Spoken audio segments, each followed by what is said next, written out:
contradiction. We intercept contradiction. We command you in the name of Jesus as more than a conqueror. Tell somebody, I declare that you are more than a conqueror. Tell two people, I declare that you are more than a conqueror.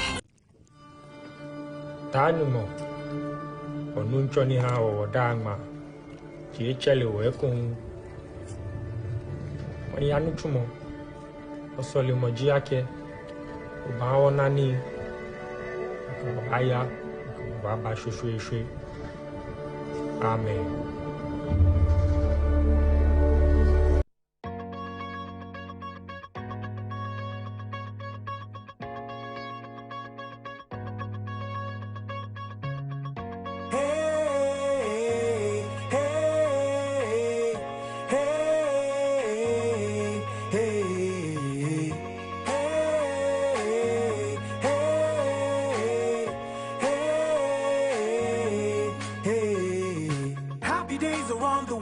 Yeah, that's what I believe. See his sunshine is all around us, and there are beautiful clouds where you are.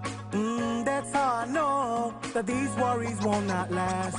I can see you've been crying and staying wide awake, asking yourself why the journey is so tough. They say tough times never last, only tough people do. So don't stop believing, I know it's gonna be better. Say la, la, la, la, la, la, la, la, ba-dum, ba-dum, boom, la, la, la, la, la, la, la, la, ba-dum. Can't be loved by everybody, it's impossible, you know. And trust me, it's okay, so let the toxic people go. Your peace within is more priceless than a pearl. You got to be happy, cause life's just way too short. Don't stress the little things, they will only waste your time. Just take it easy, easy like a nursery rhyme. And I'm singing, I know it's gonna be okay. So I wanna see you smile today. Hey, you just gotta be happy, man. Good days, bad days, it's all part of life. But you must keep the groove on and enjoy every single day. I'm sure you've had some happy days before. So what makes you think you can't have more? Keep on fighting and you'll see. You will soon see rainbows. Hey, come on! La, la, la, la. La, la, la, la. Ba-dum, ba-dum, boom. La, la, la, la. La, la, la, la. Ba-dum, ba-dum, boom. La, la, la, la.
Makola Market is more than just a marketplace.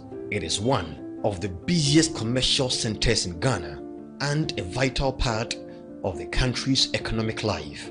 But beneath the noise, movement and daily transactions lies a serious sanitation challenge, from discarded food, plastic packaging and other waste generated by traders and shoppers to congested drains and improperly disposed refuse. The market presents a complex picture of commerce meeting environmental responsibility.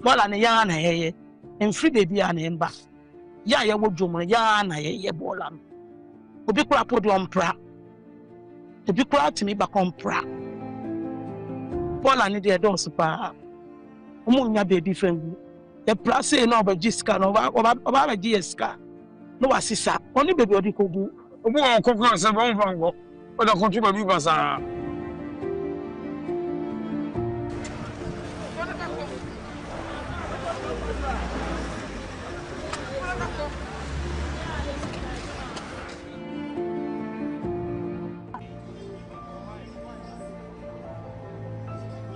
Hey, before bola donkey. Omo junkies bebre e wa ha say enti omo kwa inside no makwa jiji ball no free CMB Kantamanto omo ye nuane ni nyina bi oho afufu asi benku any ade no mo de aba begua every day. There is no single day abeba na ball enia when pene dey swa and I can to abi na wa de bia ball de bia. In Accra, rain means trouble. Choked gutters and overflowing dams cause sudden floods that submerge markets and roads, push garbage and stench into communities, and raise the risk of disease like cholera and malaria. Trade stops, traffic locks, and by the time crews cleared, the next rain hits. Nowhere shows this better than Odona, right around the Kwame Nkrumah Circle interchange. The problem is the dredging. You understand? They're supposed to make it every year. They're supposed to dredge the place every year so that people can feel comfortable, so that when it rains, it won't be flood. But when they leave it like 1 year, 2 years, normally, you see this place, the outdoor is the 16 feet deep. 16 feet. But look at where you are standing. It's almost about 3 feet. So what are they doing about this? The government is supposed to do something about this. Ghana's coastline is blessed with beautiful beaches that attract residents, tourists, and businesses. Yet, the beauty of these coastal spaces is increasingly threatened by poor waste management, plastic bottles, sachet, and more. How does waste get there, and who is responsible for managing it? Yeah, well, go to Shilebi or Baba Buana. It's not you are deep particular Diakashi, Bola Lolly, baby, and no car, what Bolanch and a Bola Lolly, but over take our low ball and what bear, what about Bola tank. As I want a Bola tank, but one of many by one, no get the Shilebi, no combinate school, as Mamma Balogam let the Goshpo, Mamma Beba local. Bola near, I got one woman was Blachani, at this step or one you are Blachani, Nalu. Bola son ofito petrol. They follow. Last month when you say very well, I can children hospital. Yeah, for 2 months, 3 months. Yeah, Jim, I just about put in Cheshako 2 months. Nimba Chuene. One mission, no one call no pie fight. I'm a que. Ninu Chumo, I'm a hewa. Woman, what you'll be a new watching. I can't yes, I know he. Can be a fair for Bombo, no town of a couple more than. My missus said, I don't know what it says. Ya baby be a best problem now. Bola don't come say sa Atakwashi bridge. Who first say Atakwashi bridge one more foot bridge or the net be as a daddy. Ya the daddy be at the cover. What I said into we are now a few chebano. A choker na machine a beji. What I say? Me plan no.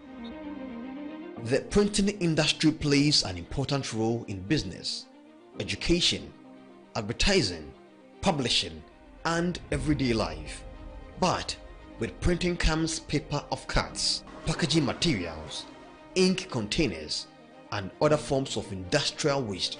Printing institutions therefore sit at an important intersection between economic activity and environmental responsibility. So here we generate what we call hazardous waste and non-hazardous waste. The hazardous waste is an example of the paper we produce and the waste that comes out of the paper production. So how do we generate or dispose of the waste from the paper? The waste from the paper goes to tissue buying companies. So that is what they use mostly in the tissues that you find in your homes. So that is how our waste from the paper is disposed. While sanitation remains a major national challenge, there are also individuals and groups refusing to simply complain about the problem. The Bus Stop Boys have become known for taking practical action by cleaning public spaces and mobilizing people around environmental responsibility. Their work represents a growing culture of volunteerism and community-led sanitation, particularly among young people. Every day, tons of waste are generated in homes, markets, offices, businesses, and public spaces across Ghana. But after the waste is collected, where does it actually go? The Zoom Park Waste Transfer Center provides an important link in the waste management chain, receiving and handling waste before it moves to its next destination. When we collect the waste, it doesn't end there. We have to go through the treatment, the processing, everything before we can say that waste has been treated. We don't have transfer stations, we don't have recycling plants, we don't have enough final disposal sites. So for Ghana to get there, right now we have about 6 transfer stations in Accra that is being operational by just one group of companies. We are looking at least every MMDA having a transfer station, because there are influx of aboboya in the system, and we can't do anything about the aboboyas now. Now we have to encourage them and give them the opportunity, a better place for them to dump, so that they don't dump in the drains, they don't dump at unauthorized places. I say yamfa bolamba say ya ekrom dia ekrom esi ba yamfa bolamba ekrom esi na ba ko mala ma pama mo nyina ante o mama sisi ano yenim se na be ahanum no kura mpo no ahanum no ntimi ngie nyina ya dos hanum ntimi ngie nyina nto mo bie bi kan ya be ejuma fa ya pe damp no me damp no ni o ntina ejuma na ya sa so mo bie pe na mo ti se e bia obi a hwe bola bu we bia yeah,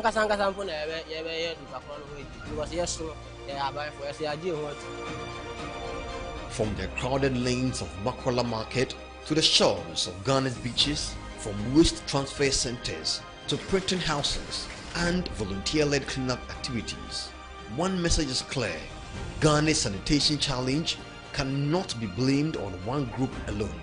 With these different pieces of the sanitation puzzle, the difficult question is, what will it take for Ghana to move from periodic cleanup exercises to a lasting culture of cleanliness, responsible waste management, and environmental protection? Your guess is as good as mine. Structures.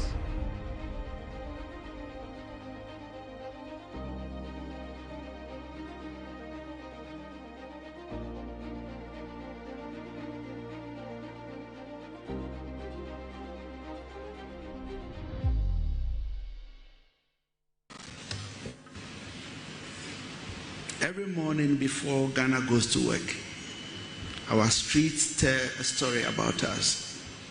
The drain beside the market, the plastic bottle left on the pavement, the condition of public toilets, the color of a river after heavy rain. These may look like small things. Together, however, they reveal how seriously we take public health and the future we are building for our children. A clean country is therefore not a cosmetic ambition. It is a test of citizenship. It is a test of leadership, and it is a test we must pass together. I am honored to join you this morning for this important conversation. I commend Ignite Media Group for bringing us together and for placing sanitation and environmental sustainability where it belongs, at the center of our national agenda. These issues deserve attention before the rains come again, the drains overflow, or diseases breaks out. When sanitation system works, societies prosper. People are healthier, hospitals carry lighter burden, children miss fewer days of school, and workers are more productive. The World Bank estimates that countries lose between 2 and 4% of their GDP each year because of inadequate sanitation. That is money lost, time lost, and human potential lost. Here in Ghana, we have made progress, but we must be honest about the distance still to be traveled. Millions of our people still lack safe household sanitation, and open defecation remains a reality in far too many communities. These are not merely statistics. They describe the daily indignity of fellow citizens. The government of President John Dramani Mahama is determined to close that gap. Through the reset agenda, we are investing in health, water, sanitation, and hygiene, because development must be felt where people live their lives. As Chief of Staff, I have the privilege of helping to translate the President's vision into results that Ghanaians can see and feel. In sanitation, promises means very little unless they show up in clean drains, reliable water, safe toilets, and healthier communities.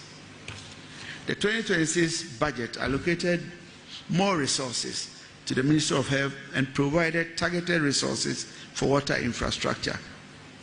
Government is expanding water systems, supporting rural sanitation and hygiene promotion, and strengthening the institutions responsible for cleaner communities.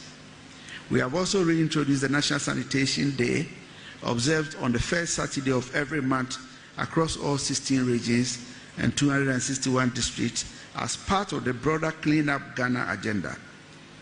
But one Saturday alone cannot carry the burden of the entire month.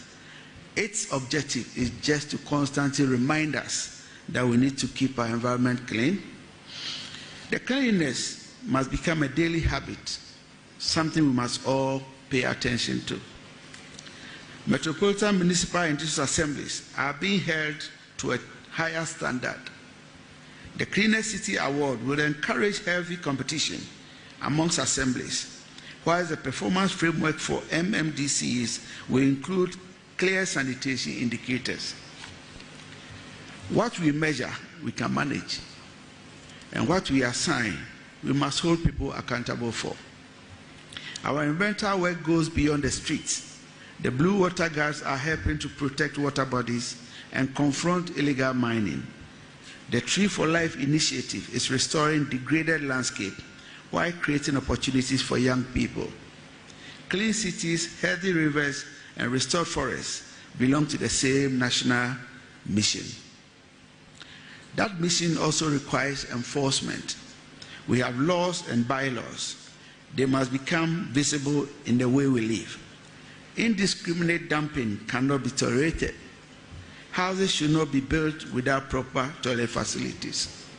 Structures must not be allowed to block waterways and place whole communities at risk. Enforcement must be firm, fair, and consistent. Rules applied only occasionally or only to those without influence will not change the behavior. Government will support relevant agencies to do what the law requires without fear or favor.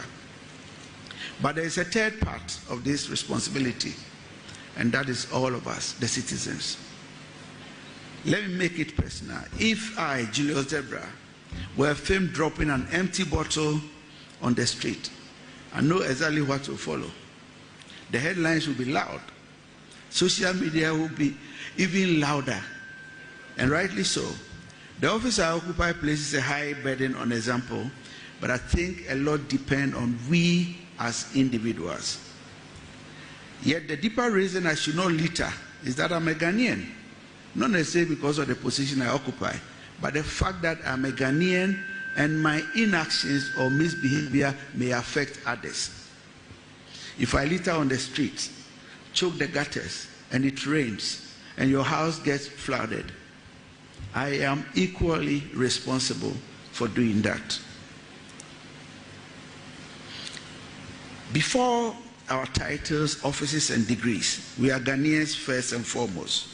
We owe a duty to one another and to the next generation.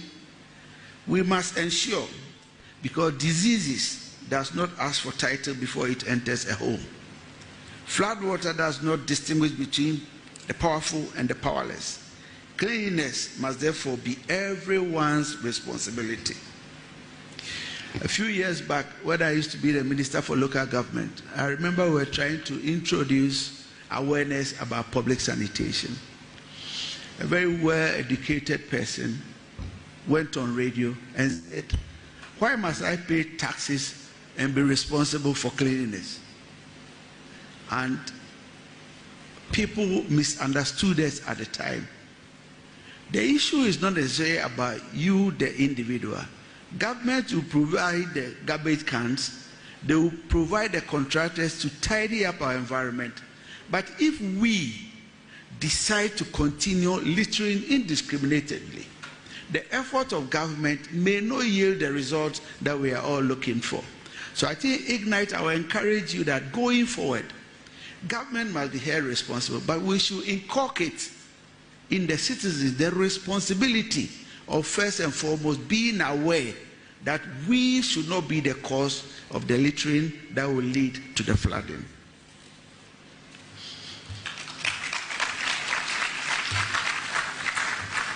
Government will lead, but government cannot do this alone. The private sector can adopt a street, a beach, a school, and invest responsibly in waste management. And here, a few examples. I was government. The objective then was to face, which require, as is being done in certain countries, where private institutions are invited to own certain streets. May decide that the street in front of University of Ghana must be our responsibility. Access Bank, Stanbic Bank, and they ensure that the street, in addition to the efforts by government, the street is well kept. In Central Africa in those days, it became very competitive because EcoBank wanted their portion to look nicer than that of their competitors. Casapreco wanted their portion to look beautiful than that of their competitors.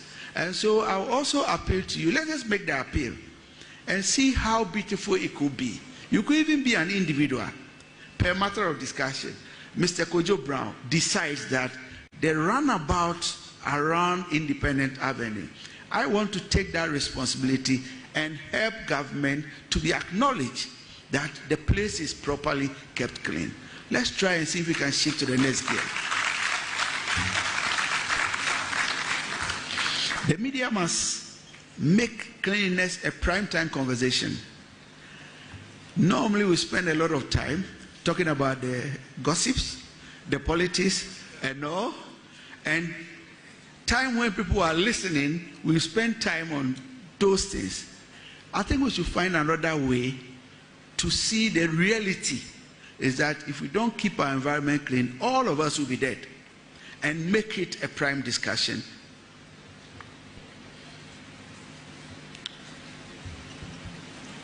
Not making environmental cleanliness only a seasonal conversation. That will not take us anywhere. Traditional and religious leaders must continue to teach stewardship. Each citizen must put waste where it belongs. The theme of this conference speaks directly to that shared duty. It brings together SDG 6 on clean water and sanitation, SDG 7 on affordable and clean energy, and SDG 12 on responsible consumption and production. The water we protect, the energy we use, the goods we produce, and the waste we leave behind will shape our children's and future Ghana. With less than 4 years to 2030 deadline, we must ask ourselves some honest questions. Are we moving fast enough? Are our institutions delivering? Are citizens changing their habits? Policy alone can never change. The time for comfortable answers are over. We need to all hold the bull by the horn and push it together as a nation. The recent floods have made the stakes painfully clear.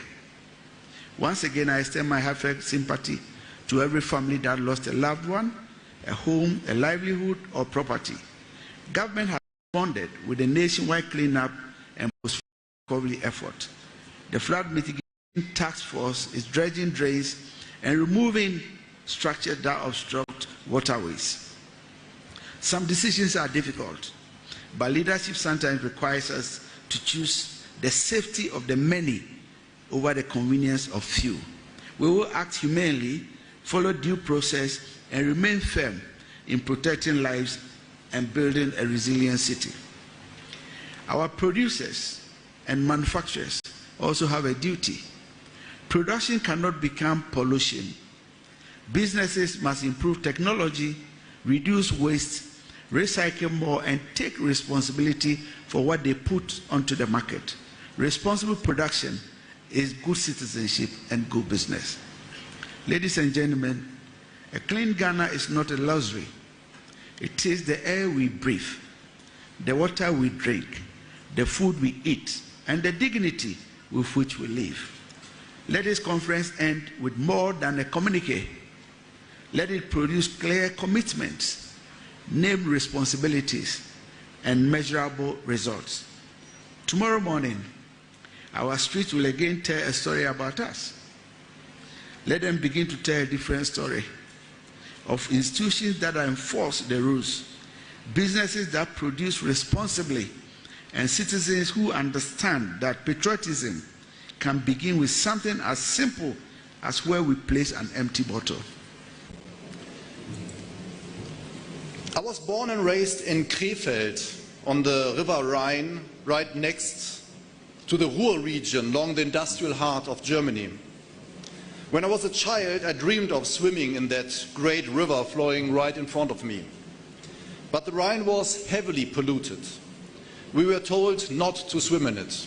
The fish were dead, the river was dead. Today, the Rhine is a different river. The fish have returned, people even swim in it again, life has returned. A childhood dream has come true.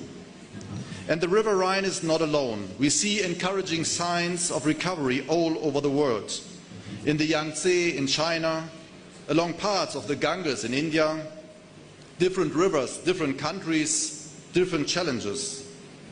Yet they demonstrate one important fact. Action works. Water bodies can recover. Being aware of that matters because globally we are not moving fast enough.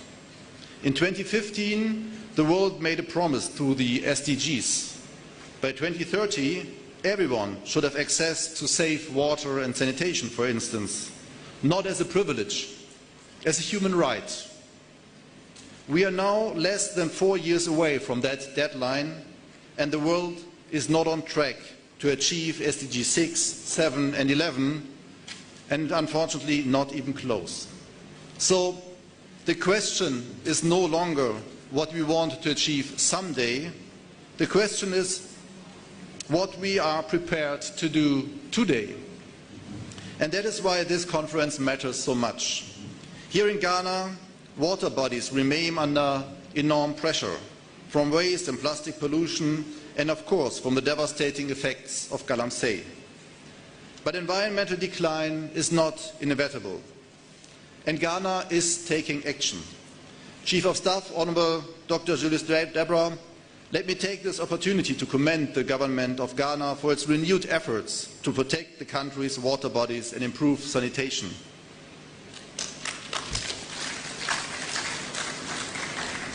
Germany is proud to work alongside Ghana on this broader challenge, and this cooperation builds on many years of working together.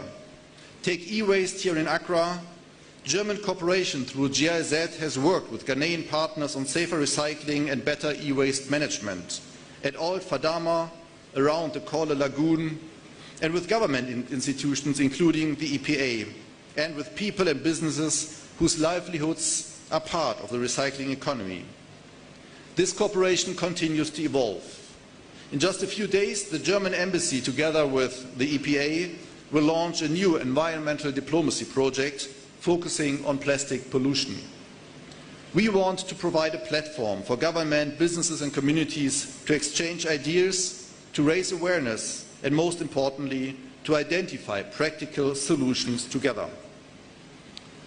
Ladies and gentlemen, 2030 is almost here, and perhaps there's one thing the rivers I have spoken about today can remind us of. Water bodies carry more than water. They carry memories of the past. They carry the traces of what happens around them, of our industries, of our cities, and the choices we make. And over time, they can also carry the traces of change. The Rhine does, the Yangtze does, and the Ganges does. Their story may be different, but each of them reminds us that the condition of a water body is not written in stone. It can change, and sometimes life returns. Thank you very much. No,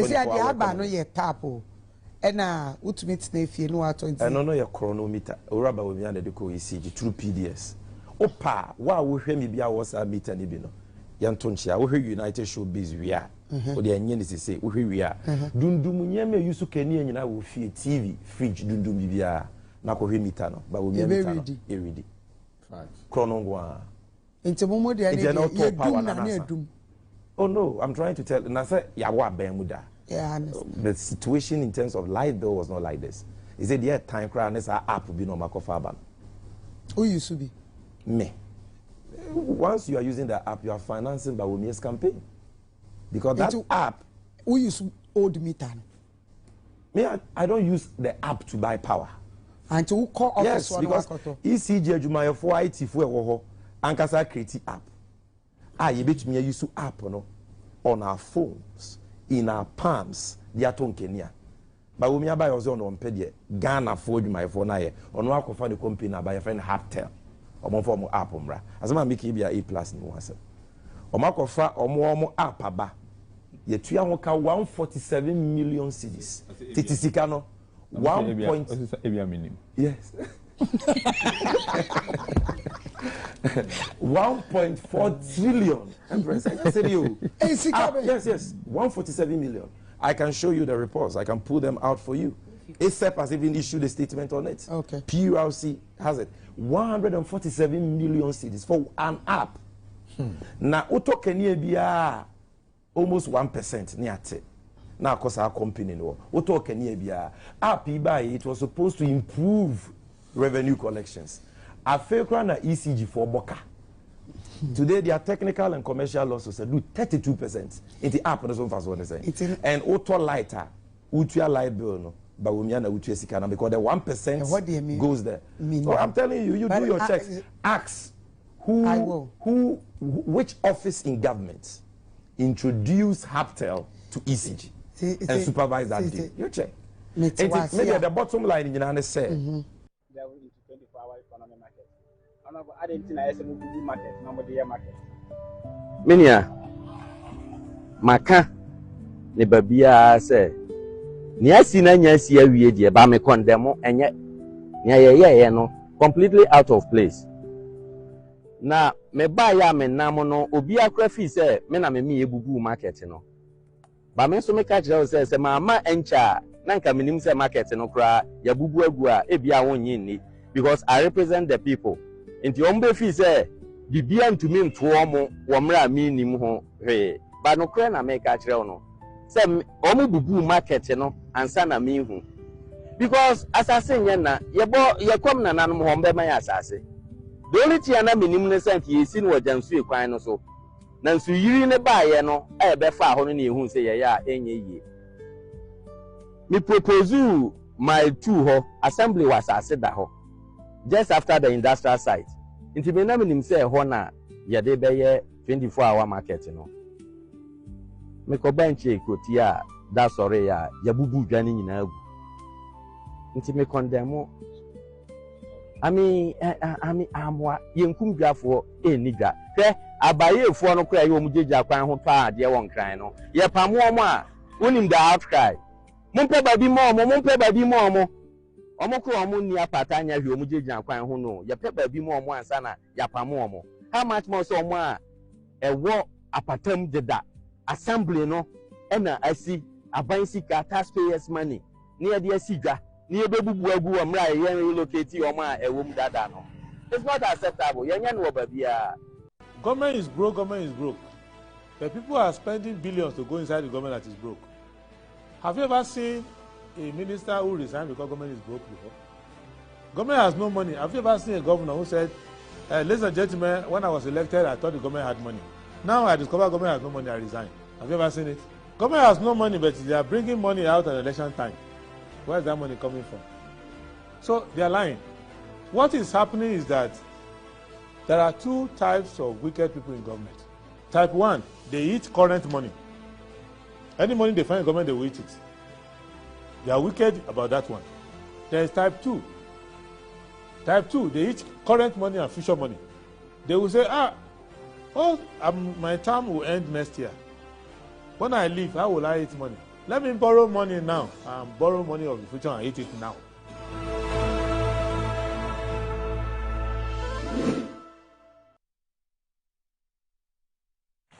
All right, good morning. It's the start of another week.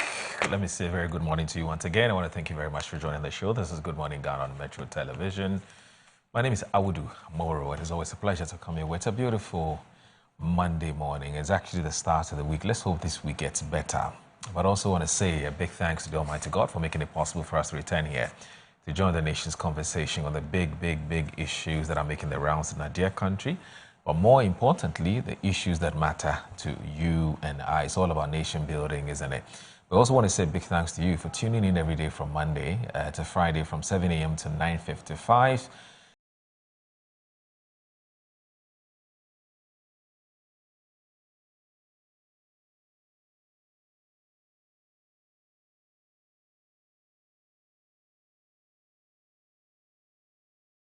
With us every day from Monday to Friday. Today is the 24th of August 2026, and I'm going to go straight ahead and look at what the papers are reporting today. And I will, as usual, start with the Daily Graphic. All right, so Daily Graphic this morning is reporting that let's win sanitation fight together. Chief of Staff urges collective action. And also Reverend Wengam re-elected Assemblies of God General Superintendent. And there's tertiary. There's also tertiary business sends a challenge. 6 universities secured national semi-finals berth. That's on today's Daily Graphic. The Chronicle says that Afoko files chairmanship papers tomorrow, and there's an extortion claim against Apenyo is false. Mama Pat, that's Patricia J. Yes, that's what Mama Pat, as we affectionately call her. The New Crusading Guide this morning says that Saglemi outcome vindicates MPP's private sector housing strategy, according to Opong Nkrumah. And then there's also Clean Conference 2026, Leaders Renew Call for National Sanitation Action. And there's Afoko files nomination for MPP National Chairmanship on Tuesday, which is tomorrow. Ghana Maritime Authority gets to work following Mohammed's Kingston directive. Adan Traditional Council suspends 4 members for 2 years. There's Let's Work Together to Protect Media Freedom, according to Asantiman Kuka, to journalist. There's Council of State member woos a U.S. billionaire investor for Volta Region Investment. The Informer this morning is reporting that don't let religious tensions destroy Ghana's peace. Mahama warns clergy. Minority holds Goldboard CEO before Parliament. There's over $1.7 billion lost. Controversy pushes for live broadcast. All right.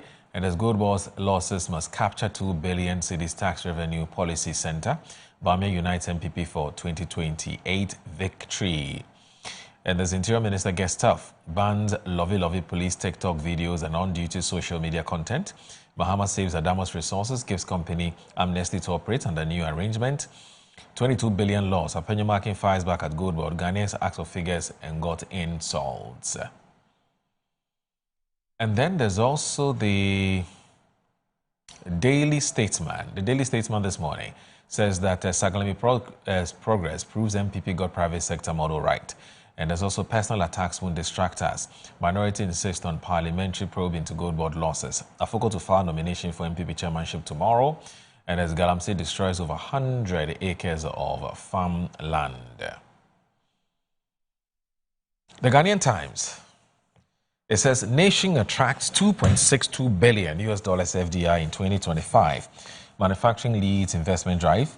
And there's also Minister orders police to crush illegal security groups. Reverend Wangam rallies church behind growth agenda after landslide victory. GMET warns of funding crisis over GCAA arrears. Minority seeks full reconciliation of IMF Goldboard accounts. Daily Guide says that Afoko files MPP national chairmanship nomination Tuesday. Reverend Wangam re-elected AG Ghana General Superintendent. 50 battle for MPP top post. SC affirms selective vacation sittings dismisses injunction.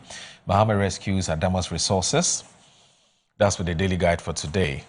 The Inside says that Mahama rescues Adamos Resources, grants 12-month reprieve in standoff with Lands Ministry. Valco's new rolling mill opens new frontiers of value-added aluminium production.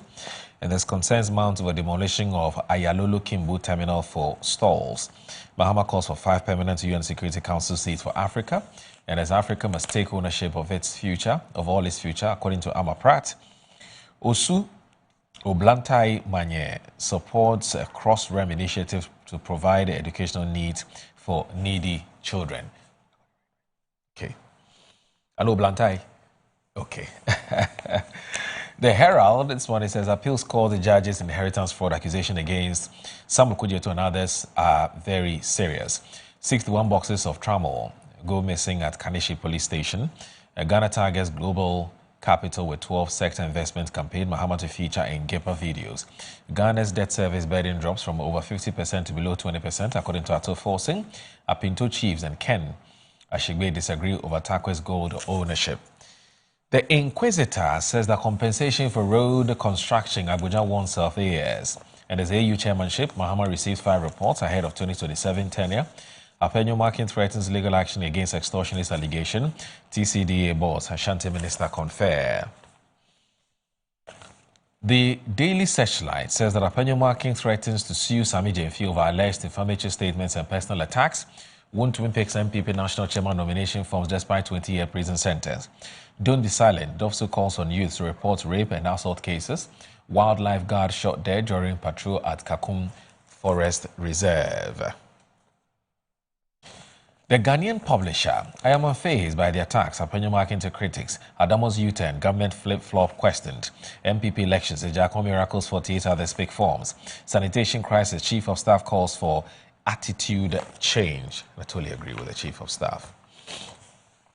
The News Center says Amankwa solves Commonwealth Hall water crisis. 50 pick forms for 11 MPP positions. 29.1 billion cedis gold losses in 4 years. The role of Goldboard and BOG explained. The Custodian this morning says Ghana signs $163 million debt into actually 163 million euros debt restructuring deal with Belgium. Minority vows to probe 22 billion cedis gold trading loss, dismisses diversionary extortion claims. Chief of Staff, others call for clean environment. 50 SIG and 11 NPP national executive positions. Gordon quits MPP Coms director race, endorses Miracles Abuaje. Daily Post says that Interior Minister directs police to crack down on vigilantism. I dare Apenyo Marking to sue me over extortionist claims, Sami Jenfi. The BNFT says the government weighs a lifting grain export ban amid 70,000 empty rice gluts. Mansu gains SEC sandbox approval as to existing BOG credentials. Stronger GDP growth marks decades-long productivity decline, Max Olopoku Afari. Robust investor confidence in economy returns as local investment hit $860 million. FDI is $2.62 billion US. Now, let me check out MetroTVOnline.com.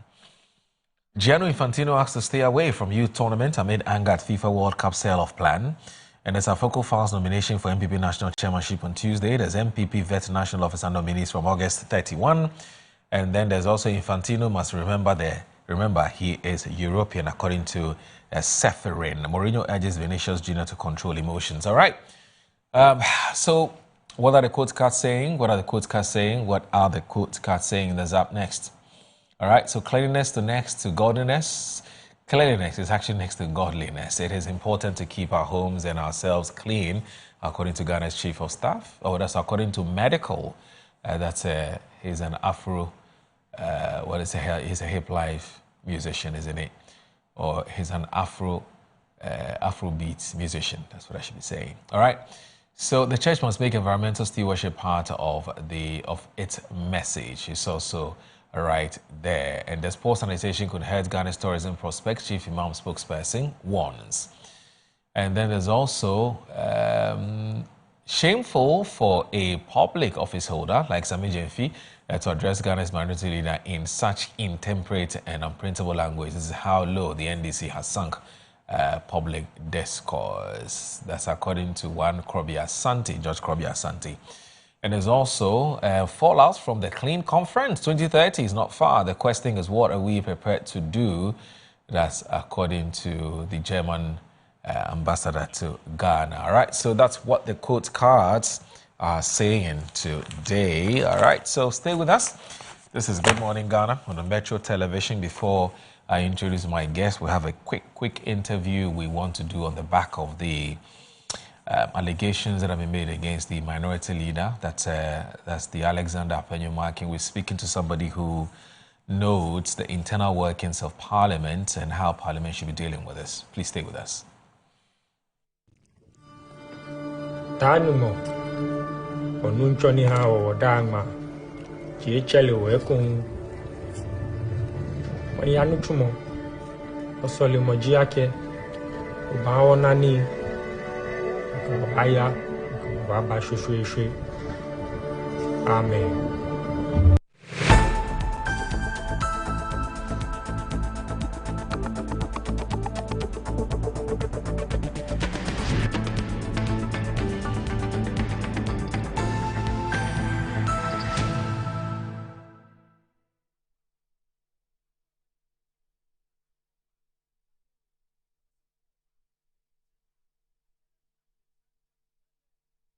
And there they are. The squad is ready, lined up, ice cold, focused and prepared for national duty. Every bottle in position, every label shining with confidence. And here comes the selection. One bottle steps forward, picked from the squad, ready to deliver for Ghana. He takes the first sip. Oh yes, refreshingly hydrating. The whistle goes. The Black Stars are on the move. He breaks through the defense like flowing water. Beautiful control. He lines it up. He strikes. Goal! Ghana is awake. From the fridge to the field, Awake keeps you refreshed. Awake purified drinking water. One for life. Proudly supporting the National Cardiothoracic Center. This advert is FDA approved.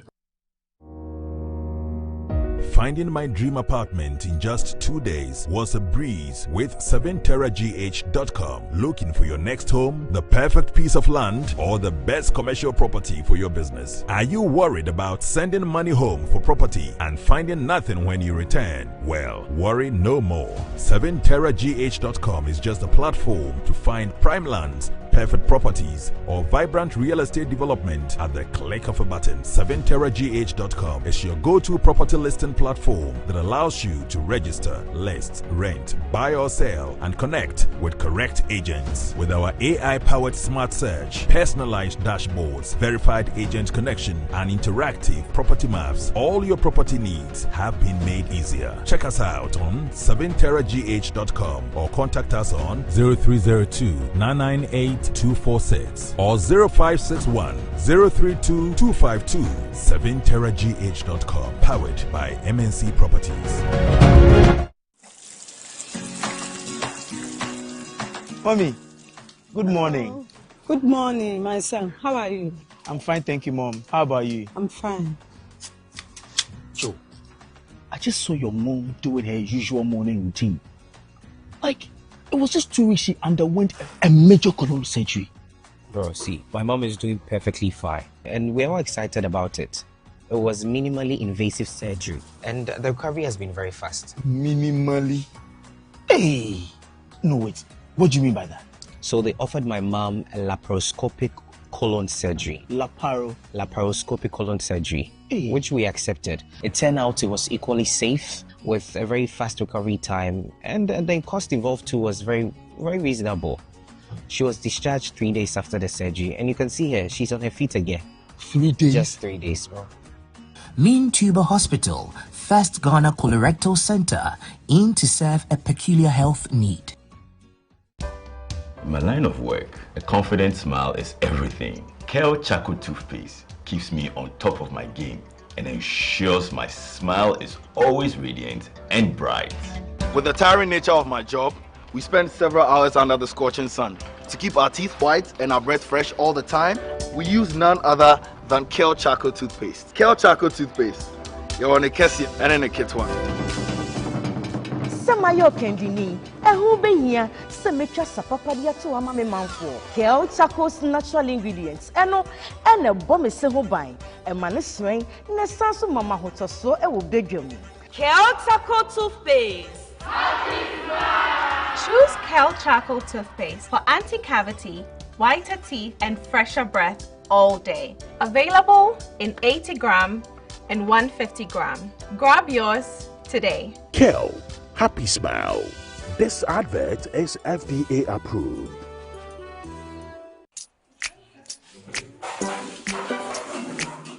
Today's class is going to be an exciting one. Now, who can share an unforgettable moment in their life? Okay, Asempa. I'd like to talk about my first time. It was her natural look, complemented by her favorite green silky apparel that caught my attention. I have to say, she automatically possessed me with her smile, which exposed her beautiful white teeth. That's not all. Her enduring signature perfume could be smelled from afar. Madam, why do you look so surprised? My first time with her was special and irresistible. I'm talking about Cindy Rice. Cindy Rice can be found in selected supermarkets nationwide. Cindy Rice, sweet aroma, great taste. This advert is FDA approved.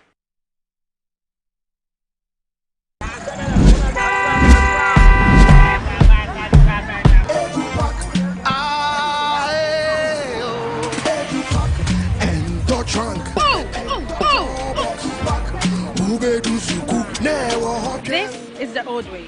Let me show you a new and a better way. EduPack. EduPack? Yes, EduPack. A GS-approved and supported initiative for all first-year students going to SHS by Prospectus Ghana Limited. Now you don't need to go to the market. All your trunks, mattresses, pillows, including plastic chalkboards, are all waiting for your child at the school. Note, all our wooden chalkboards are being changed to plastic ones to avoid bedbugs. You can also register by dialing *713*821# following the prompts, or you can visit www.edupackgh.com and tap register. You can also register at any ADB branch near you at a very affordable price. EduPack, approved and supported by GES. For years, Ghana has wrestled with some of the most troubling threats to its democracy: vigilantism, political violence, landguardism, intimidation. In 2019, Ghana passed the Vigilantism and Related Offences Act, Act 999. 7 years on, has the law worked? Join Election Watch Ghana on Tuesday, August 25, as they bring together some of the country's leading voices in national security, governance, peace building, and democratic accountability.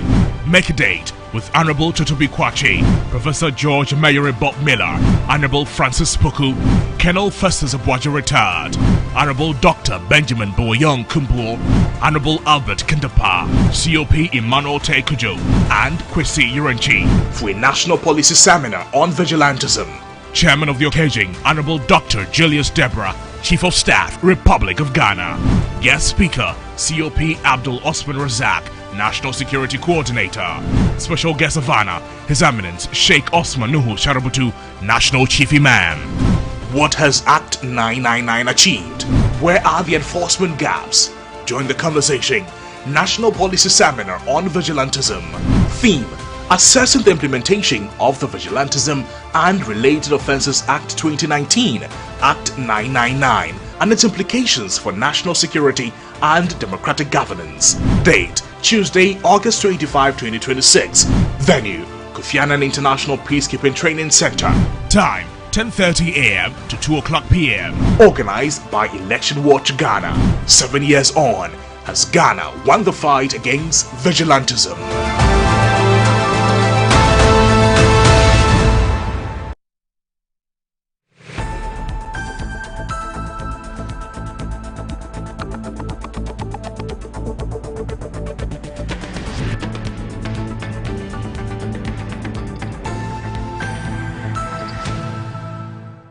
We are on firm grounds. Any media house that will say that minority got something wrong is doing mischief, because that media house will not be doing justice and doing fairness to the whole to the whole process, because we did a lot of work. And what I came out to present was as a result of good, excellent work done. We crossed every T. I wish I took a video to show the back room. When the morning I took the report, I said, no, let me be double sure, because we know the public out there, they will scrutinize. Checked every data, made sure every information. I checked myself with my pen, underline, cross every T, made sure what we were releasing to the public would be unquestionable. This country should guide every politician. Let me take you back. In the second parliament, where J.H. Mensah came in with his 61 colleagues, NDC had 133, super majority. This is not the first time they are. Hello, Doc. Yes. Kolafia. Oh, hello, Aboji. Eh, kwana dewa. Wallahi, sakaran jewa nake batun ka ni da daga ai kace baka samu min mata, shi yasa na gudu.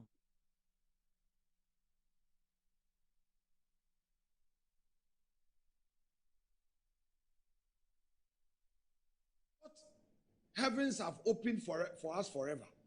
We took things for granted. In just 4 years, we woke up the next day to... All right, you're watching Good Morning Ghana on the Metro Television. My name is Audu Mora. It's always a pleasure to be here. All right, so I'll be introducing my guests for us to review the papers, but we just thought it appropriate and as journalists to do some little follow-up and some more interrogation and also some more analysis of this matter, which has been raging for a while now. It has to do with Gold Board on one hand, so Gold Board, Bank of Ghana on one hand, and then also the minority led by the Honorable Alexander Panyumaki on the other hand. Now, it has to do with some 22 billion cedis loss, which has been incurred from the domestic gold purchase program. Now, the minority leader has been insisting that Gold Board must take responsibility for it, even though it's on the books of the BOG. Gold Board, on the other hand, has said on the face of the facts or the data, it cannot be. And indeed, we've looked at it. Indeed, it's not the case. Gold Board has not made any loss. Now, this matter has degenerated onto a point where the Gold Board Chief Executive Officer, when he held a news conference, made some allegations, even though not directly at the minority leader, but it talked about some extortionists and all kinds of things. He used those expressions. And indeed, over the weekend, he subsequently now confirmed that indeed the minority leader allegedly had engaged allegedly in some extortion activities. Now you notice that today the papers is almost in almost all the newspapers today. So we've actually called Dr. Rashid Dramani to try and pick his thoughts on this matter. As somebody who is a governance expert, 18 years, more than 18 years, studying parliament and parliamentary, proceedings and parliamentary culture, to help us understand what the next steps for Parliament should be. How should Parliament handle this matter? Should Parliament just ignore it and say it's just an empty claim, an empty assertion, or an empty allegation, or Parliament must do something about this allegation? And so he's joined us now. Doc, good morning. Thank you very much for joining us on the show, sir. Good morning. So Dr. Rashid Dramani is the man you're listening to. He's the executive director of the African African Center for Parliamentary Affairs. That's the name of his, his institute. Now, Doc, I want to read to you a story from today's Inquisitor paper, just 2 paragraphs, and then I can pick your thoughts on this. So we're told that the minority leader Alexander Appenyo-Markin has rejected personal attacks and allegations against him over his scrutiny over the Bank of Ghana's domestic gold purchase program and the role of the Ghana Gold Board.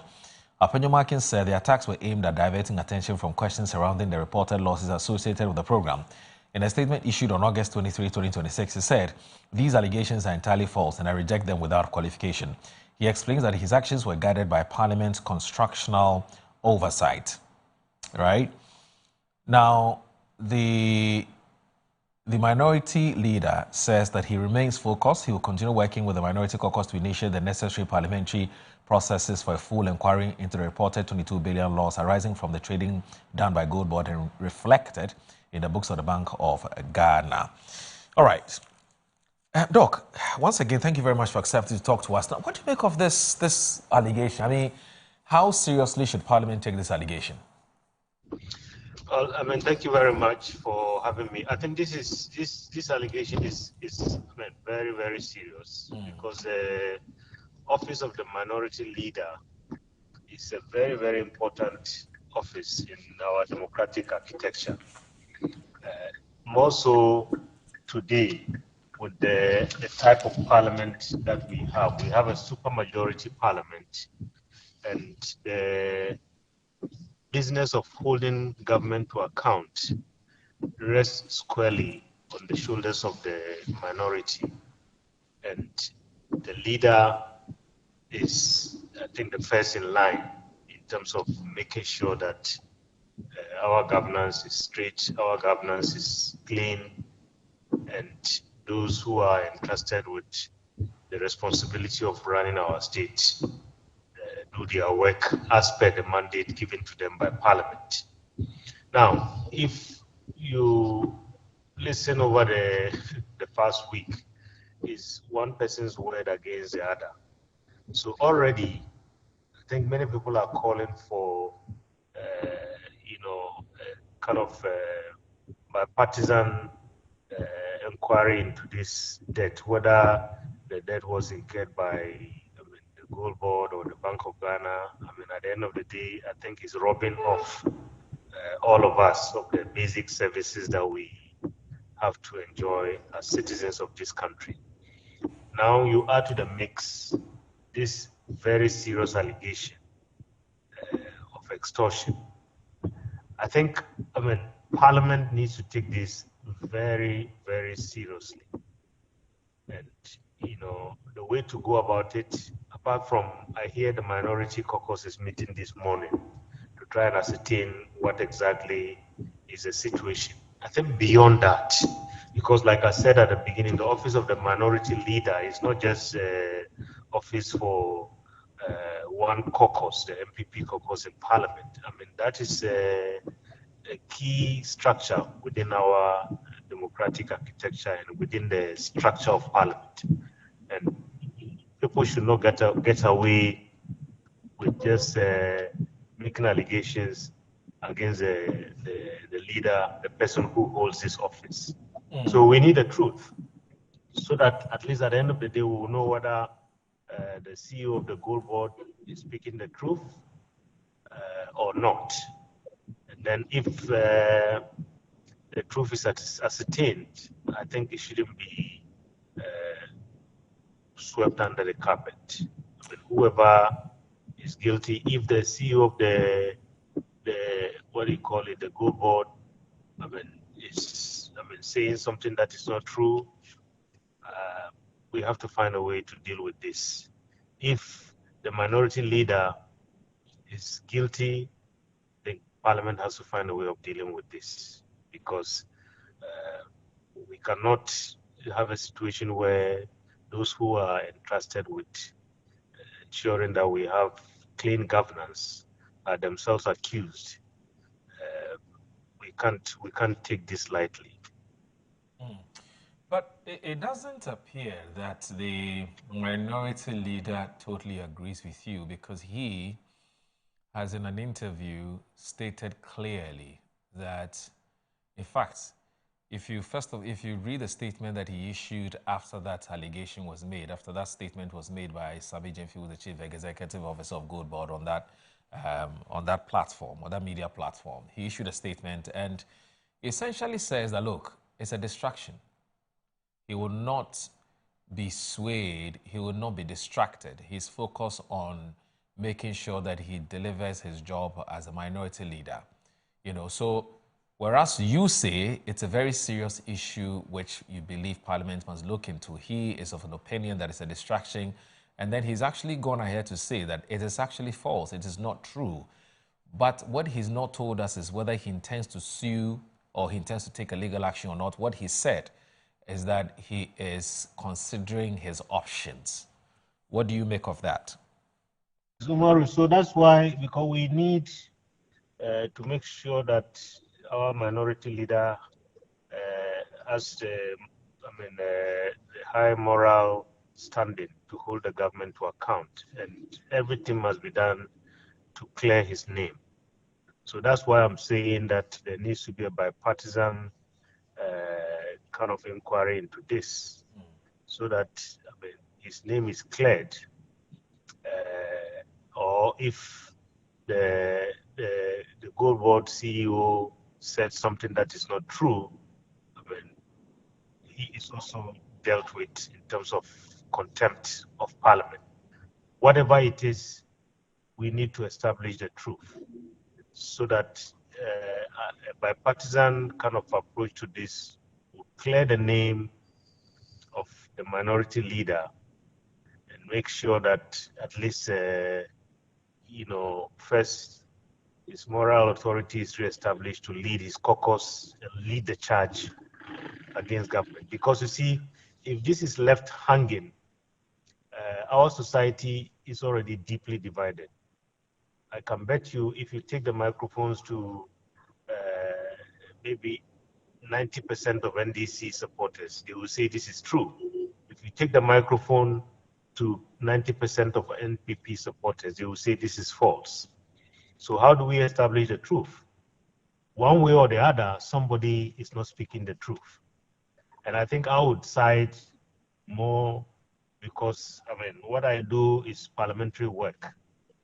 And over the years, what we've been saying is we want to make sure that oversight works, accountability works, and so on. And I would like our leader's name to be cleared from this controversy. And the only way you do that is not just simply saying this is not true.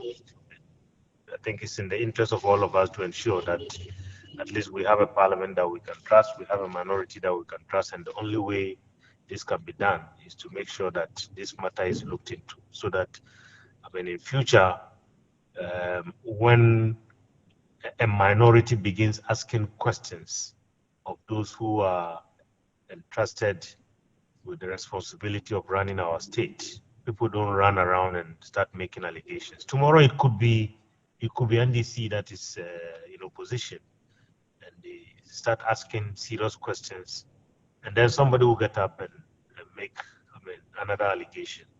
The way to stop this is to make sure that we get to the bottom of it, so that, first of all, the name of the leader is cleared, and secondly, the reputation of Parliament as an issue. Because I said at the beginning, this office is a very important office. It's not just an ordinary office. It's a very, very important office.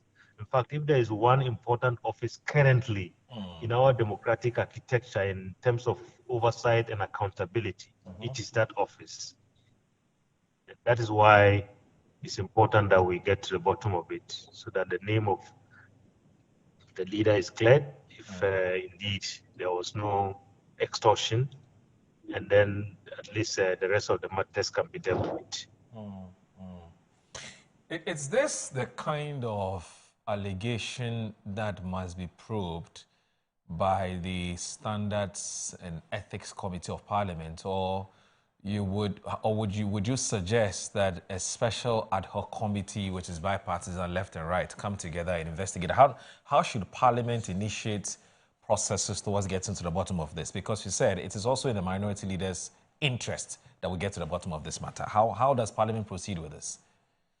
Already yesterday, I listened to the minority leader. I think on the probe, he called for an ad hoc committee because the matters are so many and they cut across different sectors. There's Bank of Ghana, there's Gold Board, there's Galamsey issues, artisanal mining, and so on. So he said it's better to have an ad hoc committee that is tasked with the responsibility to deal with this. And I think that as part of its maybe terms of reference, that is this committee, if it is ever kind of given the light of day by the Right Honourable Speaker in the House, then as part of its terms of reference, maybe this matter should be added. But beyond that, I think for me, I would say, Umaru, over the years, I have said that, we've seen many instances where matters like this previously referred to the Privileges Committee of Parliament, and then they end up, on the shelves, because at the end of the day, we don't hear anything. I have said many times that matters such as this one, I think we need perhaps to go beyond the walls of Parliament and to try to find some eminent Ghanaians to be part of such a probe, so that at least, we really get to the bottom of it. In some countries, there are parliamentary committees that deal with money, like the Public Accounts Committee, that is made up of members who are not members of Parliament. It's a mixture, because those countries say the issue of public funds is so important that you don't leave it in the hands of politicians alone. And this is how I would describe this as well. This matter, I think, is so important in terms of the oversight processes in our country, that if I had my way, I would say, let's open it up beyond the walls of Parliament and make sure that we have some eminent Ghanaians to be part of this, so that at least, if names have to be cleared, names are cleared, and then we know that at least can get to the bottom of this. Because in our country, most of the time they say, if you want to kill a matter, just create a committee. So many committees have been created over the years, and we haven't had. You remember the recent fight in Parliament during the appointments committee the processes. But do you know what has happened to the report and so on? So I think the point I'm making is that this is a very serious matter. And we want to make sure that you are suggesting that Parliament can do better in shoring up their credibility. Yes, indeed. That's the point I'm making, because these are people that we elect to hold the government to account, to lead us. They are role models and so on. You don't want anybody. Even me, an ordinary person, if somebody wakes up and starts making allegations against me, I think I will fight to clear my name. Okay. And the way to clear my name is to make sure that the matter is properly investigated, and then at least my name is clear. So the point I'm making is, I think we need to ensure that the name of our leader is clear. But look, you talked about the fact that if indeed this also turns out to be false, I'm talking about allegations that the chief executive of Gold Board made against Alexander Panyumaking, then it would amount to, or this can constitute, a contempt of Parliament. How so? I thought that Sami Jemfi was talking about Alexander Panyumaking as a person, not necessarily as the minority leader. Or you think that you can't separate that? You can't separate the two? You can't, Umaru. So, Honorable Panyumaking derives his mandate from Parliament, from the standing orders of our Parliament, from the Constitution. And what he was doing together with the caucus was not personal business. He was doing state business, and on behalf of Parliament, because a minority, I think within our governance architecture, has the responsibility to hold the government to account. So that was exactly what he was doing. In the process, somebody has made an accusation against him, and so by extension, I think this is an allegation against Parliament. So if it turns out not to be true, then that constitutes contempt. I can stretch the argument to say it constitutes contempt if it turns out not to be true. Now, look, so the minority are going to have a meeting on this matter today to deliberate on the way forward. Now, in the meantime, will it be fair to ask the minority leader to step aside whilst investigations are being conducted into this matter? Or you think that those who are making these calls are making these calls prematurely? No, I think it's premature. You see, doing this is going to dampen the spirit and dampen the enthusiasm of future minority leaders. The leader and the caucus are saying that as a country we have lost money. I think that's the important matter that needs to be pursued. And in the process, somebody is making some allegation, and as the leader said, this is diversionary and so on and so forth. You don't go removing or asking the minority leader to step aside under these circumstances, because he has not had his day in court. Natural justice has not has not played out, and so on and so forth. So if not, we run the risk of someday in the future, somebody making an allegation against a minority leader when he is discharging his duties, and then people will start saying there was a precedent, step aside. We are not going to strengthen our oversight and accountability processes this way. And indeed, there have been several instances where certain persons have been alleged to have done certain things in Parliament, and they continue to go about their work as parliamentarians. In fact, I do recall that when the allegations were made against Atto Forsing, who was then the majority leader, you remember the ambulance matter, he still kept his position and nobody asked him to step aside. So I get the point you're making, that it would be unfair for anybody to ask him to step aside, following these allegations that have been made against. So I totally get that. I totally get that. So what are your expectations? So today at 9 a.m. we're told the minority is going to be sitting on this matter to deliberate on the way forward. What do you want to know? What do you want to find out after these deliberations? What are your expectations, basically? Well, I think, so at the end of the meeting this morning, we want a united caucus. Look, I've been talking to this caucus, over the last few months. We've engaged a caucus, we've done some programs for the caucus and so on. And one of the key messages to the caucus is that as a government in waiting, you want Ghanaians to see a caucus that is united, that today, if we hand over the reins of government to this caucus, our country is in safe hands.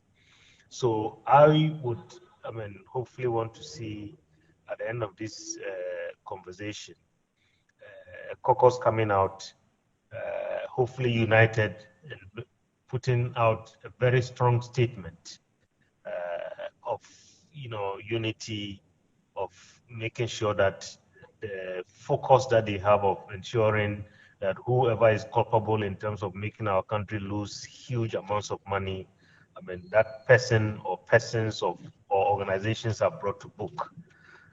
If we have a minority that is in disarray, then I think this conversation is completely lost. This matter is just going to die.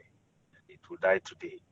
So at the end of it, I hope, that my hope, in terms of a parliamentary development person, my hope is that this is false, and my hope is that even this caucus meeting will clear the name of the leader, and the caucus will come out united to continue to pursue oversight and accountability responsibilities that are bestowed on them under our constitution. At what point should the speaker come in? That's my final question to you. I think the speaker comes in. Perhaps already a motion has been filed, as we heard from the minority leader, and a call for a kind of ad hoc committee and so on. That is when I believe the speaker is already in it, because the motion is filed and is the speaker that has to admit this motion. And now, you can't divorce one issue from the other. Right. So if this matter is going to be dealt with, I think it has to be dealt with comprehensively. So if I were to advise the Right Honorable Speaker, I would say, the matters before him are the loss and the allegation of extortion. Okay. All right. Doc, thank you. Thank you very much for accepting to talk to us on Good Morning Ghana. We appreciate your time, sir. Thank you. Thank you very much. So Dr. Rashid Rahman, Executive Director of African Center for Parliamentary Affairs, he understands the internal workings of Parliament, and he's just waiting on with his views on the allegations that have been made by the Chief Executive Officer of Goldbot, that's Sabe Jemfi, against the Minority Leader, Alexander Apanyo Marking. All right, I'm sure you heard that. The conversation will continue after this break. Please don't go anywhere.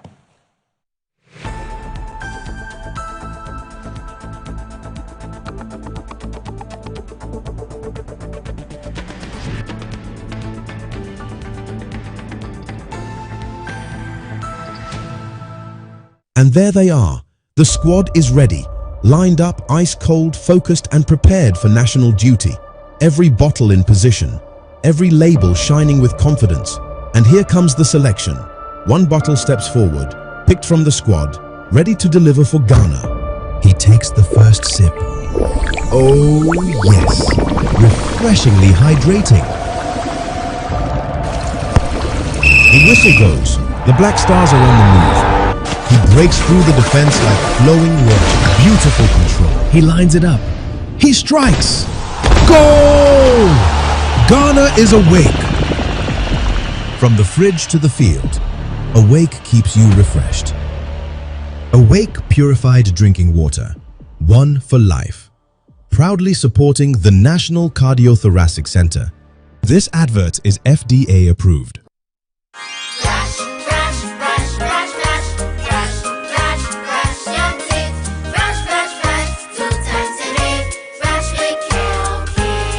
Hello, my friends. My name is Kelkit Toothpaste. Wow. I was made to be gentle on your gum, but protected. I will protect your teeth from cavity, make your teeth whiter, stronger, keep your mouth fresh all day. And best of all, I'm strawberry flavored. So put on a smile and try me. That's amazing. Just try me. That's my job. If you say so, jump on my brush. Makes your teeth stronger, chicky chicky whiter, chicky chicky stronger. Yay! You did it! I'm glad you like your new toothpaste. Don't forget to brush both day and night. Kelkits. Happy smile.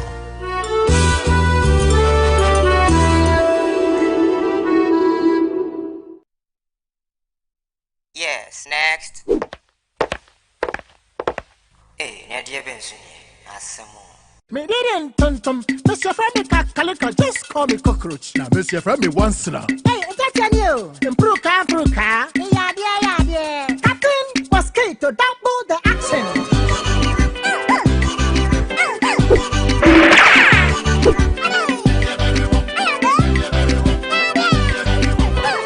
Me did this sasso spray. Monsieur Femi sasso quell. Yeah, go to my sasso.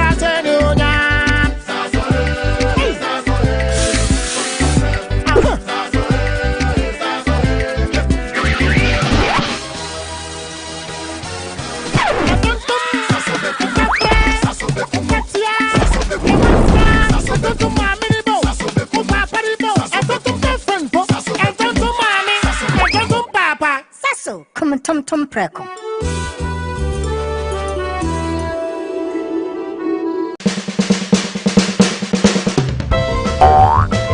Hey, Abba, how Azimana assault and how Alfama. I'm Marama for more for Mamma. Who is 17? Oh, in your hand. Unti say EBA phones be abrochia bagana. Uto phone na no wetua ne nkakra. Nia onya ya Ghana card. Omo circle American mall. Hey, na se we di aduane na wie. Obi a me checha asem a kire wo no. E na we di aduane ni nyine. Kona kojode. With EBA phones, all you need is your Ghana card, a 40% initial payment, and you can take any iPhone of your choice while paying the balance over 3 months. We also offer a 4-month installment plan for students. Corporate organizations and companies can arrange iPhones for their employees through EBA phones, while government workers can conveniently acquire an iPhone and complete payment through approved salary deduction arrangements. Aka, na ko say. Oh, my dear mommy, Miss Ubaya, you miss out someone who wanna buy you. You no Ghana card. Oh, China moon or church name. Yeah, tell me for me the amount. Me catch sir. GBA phones. No hassle. Cry. Welcome to the Pan-African Sustainability Conference 2026, where Africa's brightest minds come together to inspire change. For 3 impactful days, you'll engage in thought-provoking discussions, discover breakthrough innovations, build strategic partnerships, and explore practical solutions advancing the circular economy and sustainable development across Africa. Whether you're a student, researcher, investor, innovator, or a leader creating solutions for tomorrow, PASC 2026 is where your journey connects with Africa's future.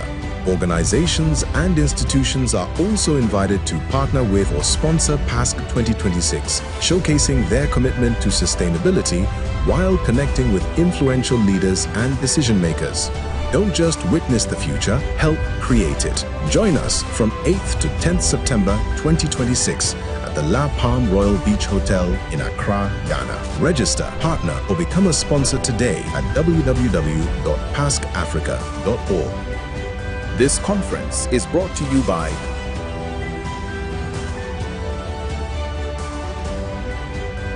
PASC Africa 2026, advancing sustainability and circular economy solutions for Africa's future.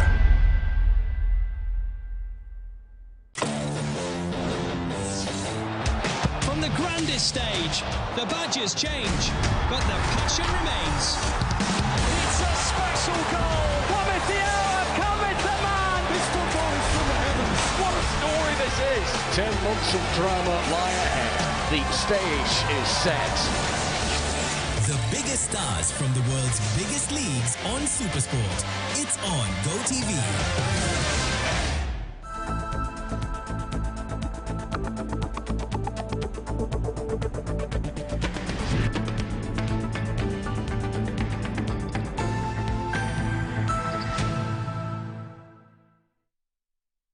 Good morning, Ghana on Metro Television. My name is Audu Moro. My guests are here, and we're going to start with the conversation now. So joining me this morning is Akosua Menu. She is the spokesperson for Gender and Social Protection, NPP, and also a member of the NPP's communications team. Akosua, good morning.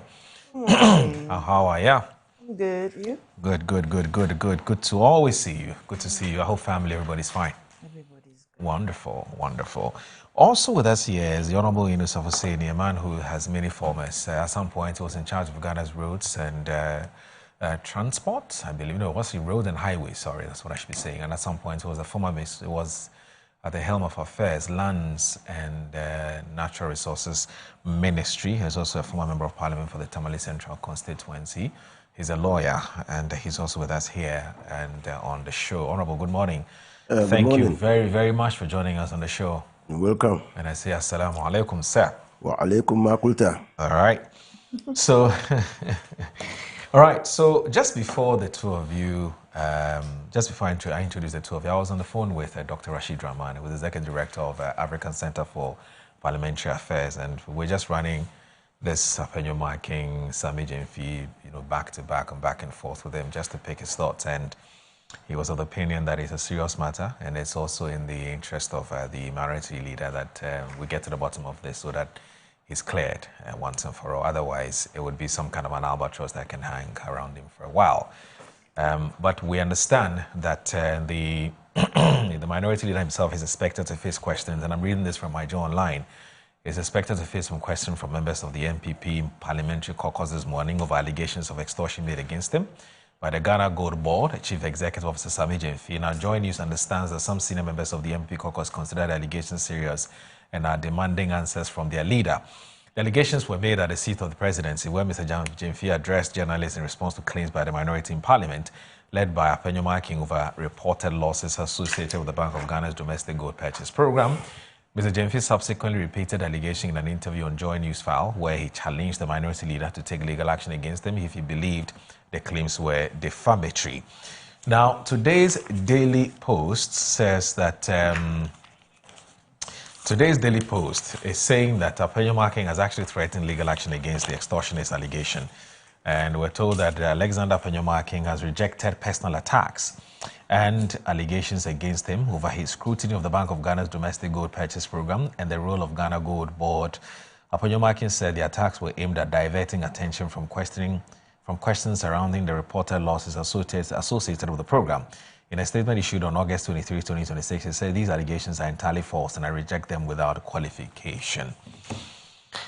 Let me start with you, Honorable Yunus Afuseni, on this matter.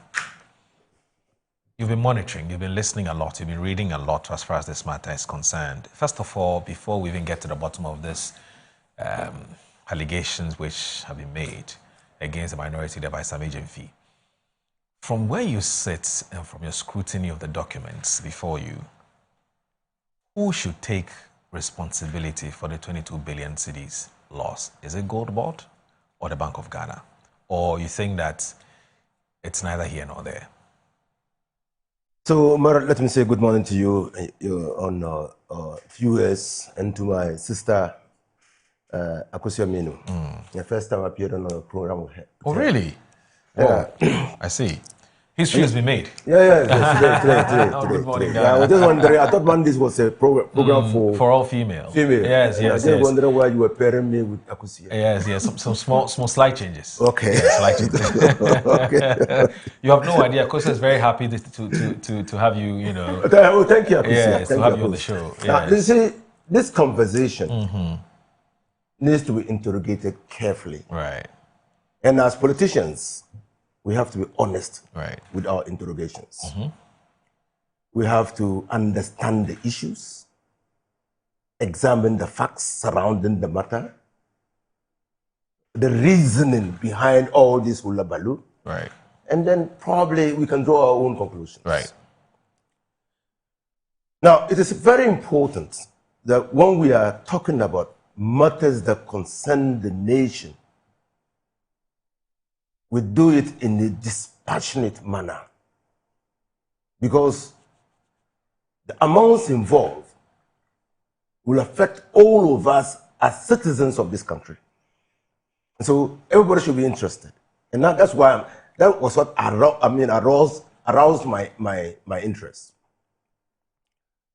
Now, but Afenyo Marking should not be the first to say that there have been personal attacks. He should not be. And I've constantly told him, when we were in Parliament together, that he should always try to take emotions out of his duties as a parliamentarian and particularly as a leader. Okay. Because what emotions do is that they becloud thinking. Now, so when I listened to his press conference on this 22 billion, I thought something was fundamentally wrong. Right. If you are talking about defamation, the defamation and track of defamation started with that press conference. One, in that press conference, I was left in no doubt that minority leader had fixed the blame for the 22 billion cedis on Sammy Gyamfi. I had no doubt about that. In fact, he had even gone ahead to say that Sammy Gyamfi was involved in a crime. That was the reasoning. And that in the event of a change of government, he could not even imagine the bail conditions which Sammy Gyamfi will have to meet to be able to gain his temporary freedom. That is an imputation of crime. And it's defamatory. It's actionable per se. You do not need to prove harm. So, probably we've got defamation and counter-defamation. I mean, but if you are taking it from that angle, because no one has the right to label another person a criminal without first establishing the crime that has been committed, and then reporting the matter to the police for investigations. To call him a criminal at a press conference, establish yourself as an investigative body, and come to the conclusion that in the event of a change in government, you cannot even contemplate how much bail conditions will be required and whether Sammy Gyamfi will be able to meet those bail conditions was irresponsible, to say the least. And probably, that's what brought about this whole counter narrative. And let me hasten to add, as somebody who has contributed to the governance of this country, who has been entrusted with the mandate.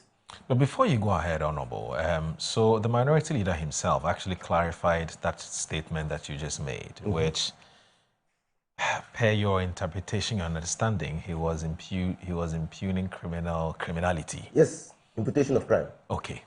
Now, this is what he said. He said the comment was not directed at any particular individual or meant to suggest that Gold Board official had committed a crime.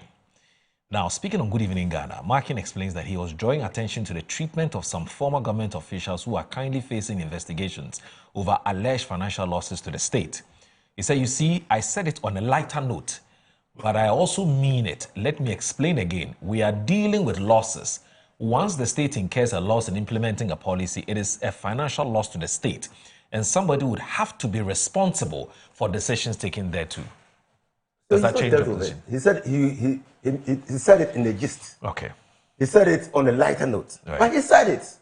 And we are not Humpty Dumpty. The minority leader is not a Humpty Dumpty. Right. When he speaks, we are entitled to interpret what he has said. Okay? Right. And so, when he spoke, and I'm happy that he's addressed that part, because as a lawyer, that was that part that troubled me the most. Because there's a constitutional presumption to innocence. It's a constitutional presumption. Unto proving guilty. Unto proving guilty. Now, in that statement, it came across to me as if the CEO of Gold Board has done something so terrible, and that the 22 billion was his handiwork, that he was solely responsible. In fact, in that press statement, he never mentioned the Bank of Ghana.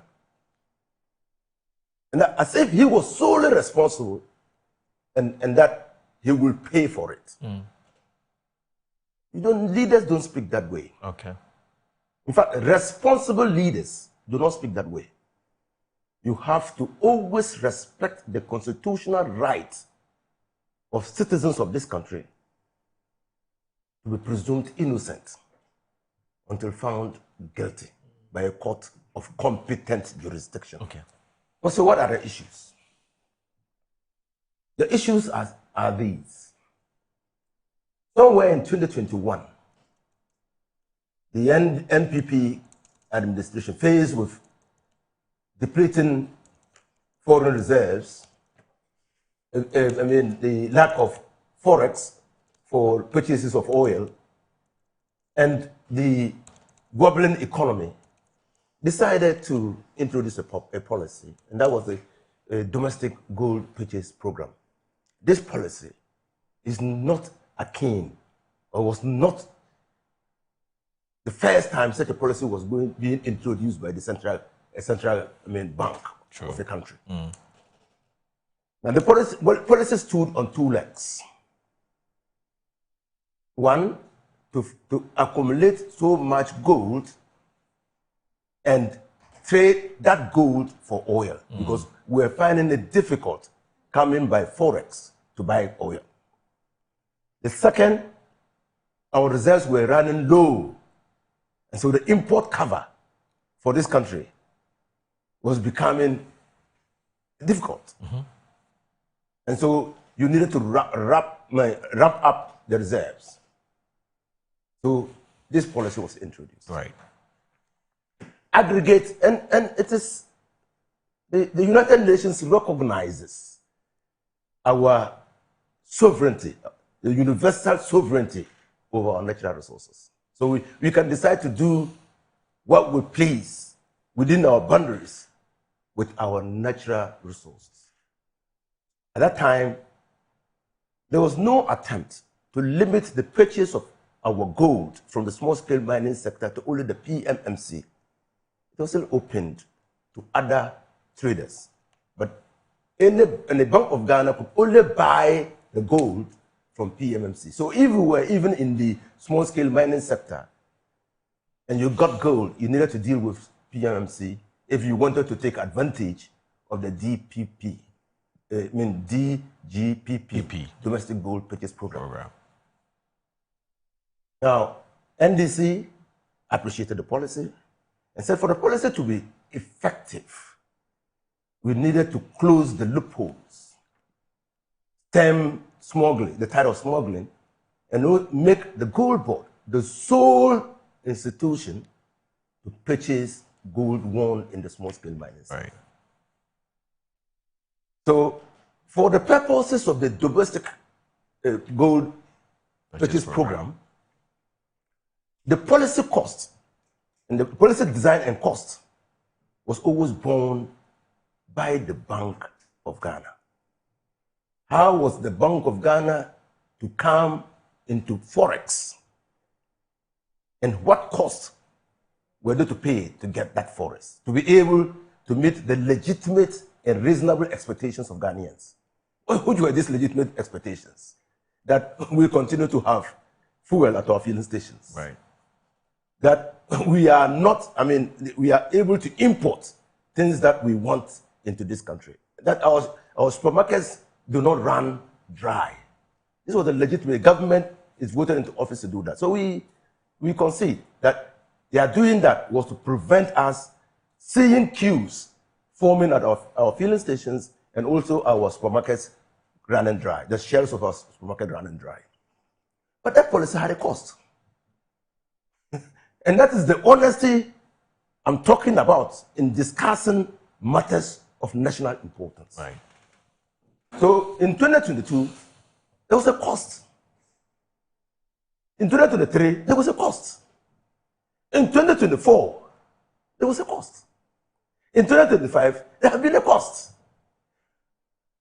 But the dishonesty here is that in 2024, about $400 million was the policy cost for the implementation of the domestic gold purchase program. Nobody attributed that cost to PMMC. Nobody. But it's not 22 billion cedis. Nobody. Well, cost is cost. Cost, I get it. Cost is cost. Perhaps it's the quantum. Cost is cost. Okay. I agree. Yeah, so we need to be honest about it. Now, so if we are interested in interrogating the policy design, fair game. Fair game. If we are interested in interrogating the losses that accrue to this country through the Gold for Oil program, fair game. But you don't approve it and reprove it. Now, so NDC came into office in 2025, decided that we needed to scale up the program, we needed to maximize the benefit, and close all the loopholes. I mean, we are still struggling because they are arresting people here and there trying to smuggle gold, and scaled up the program. Gold Board, at all material times like PMMC, has been a broker. Gold Board or PMMC has never been the implementer of the domestic gold purchase program. Never, never. The price per kilo and Bank of Ghana doesn't buy the gold on discretionary basis. And again, let me roll back. And Afenyo said that he said it on a lifetime note. How do you grant a press conference on the dealings of Gold Board and ask a rhetoric question? Why not to gold? Eboka. Yeah. Again, it's honesty. Gold Board doesn't sell gold. Gold Board doesn't do that. So to conclude his accusation of criminality against the CEO of Gold Board, he put in the rhetoric question to sway the minds of Ghanaians towards an act which he placed in his view is criminal in nature. The role of Gold Board, presently within the scheme of things, is an aggregator. When Gold Board aggregates the gold from the small-scale mining sector, sells that gold to the Bank of Ghana on agreed price. That agreement, that price per kilo, was determined before Gold Board was established. That price per kilo was determined by Gold Board and PMMC and reduced to an agreement. It's an agreement regulating the relationship between Gold Board and the Bank of Ghana. The price per kilo was fixed by that agreement. The commissions and assayers fees were determined by that agreement during the time of the MPP.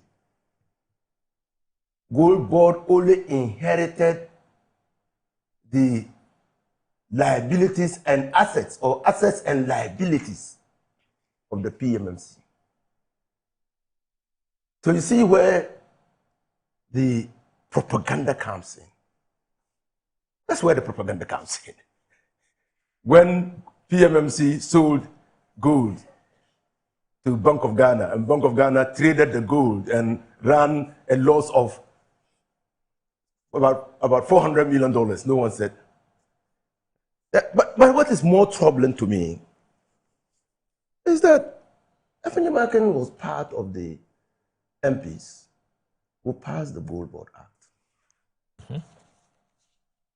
And in the Gold Board Act, there's a requirement of auditing of the activities of Gold Board. That audit is to be undertaken by the Auditor General.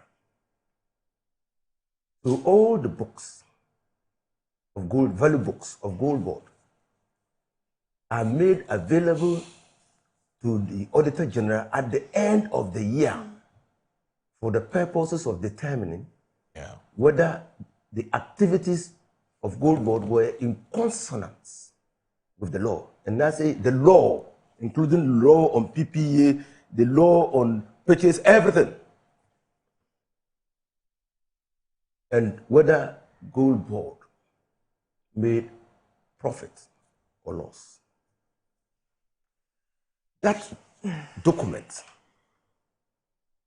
will be, if it's not already in Parliament, it's supposed to be in Parliament for the information of members of Parliament. And if there is wrongdoing detected in the report, it will be a subject matter of interrogation by the Public Accounts Committee, because the resources of Gold Board are public resources. The Bank of Ghana is another legal entity. It uses public resources. It was not set up for trading purposes. It's not a commercial bank.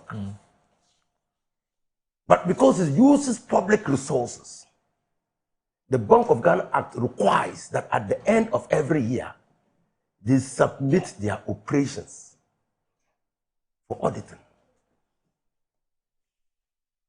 Now, if you take the Gold Board audit report, it doesn't record the $22 billion. Right. Yeah, $1.7 billion loss or 22 billion cedis loss. It doesn't. In fact, it records a profit. So, another legal matter that Afenyo Markin and the minority will have to answer is whether or not it's right, logical, legal to transposition a loss of one legal entity onto another. Right. Can you hold the Gold Board vicariously responsible for the loss of the Bank of Ghana? Can you do that? Right. That is why I've said that as politicians, as leaders, as people who are in the public space, in communicating to us, we need always to exercise some level of circumspection. Right. And not treat us as if we are nitwits. We don't understand what is happening. Okay. Now, let me conclude by saying, two persons, and consequent upon the revelation of Sami Jamfi in his press statement or press encounter, and subsequently on Newsfire, or two persons, two Ghanaian citizens have petitioned the Speaker, the Office of the Special Prosecutor, the IGP, and the CEO, I think, to interrogate this allegation of extortion and attempted corruption.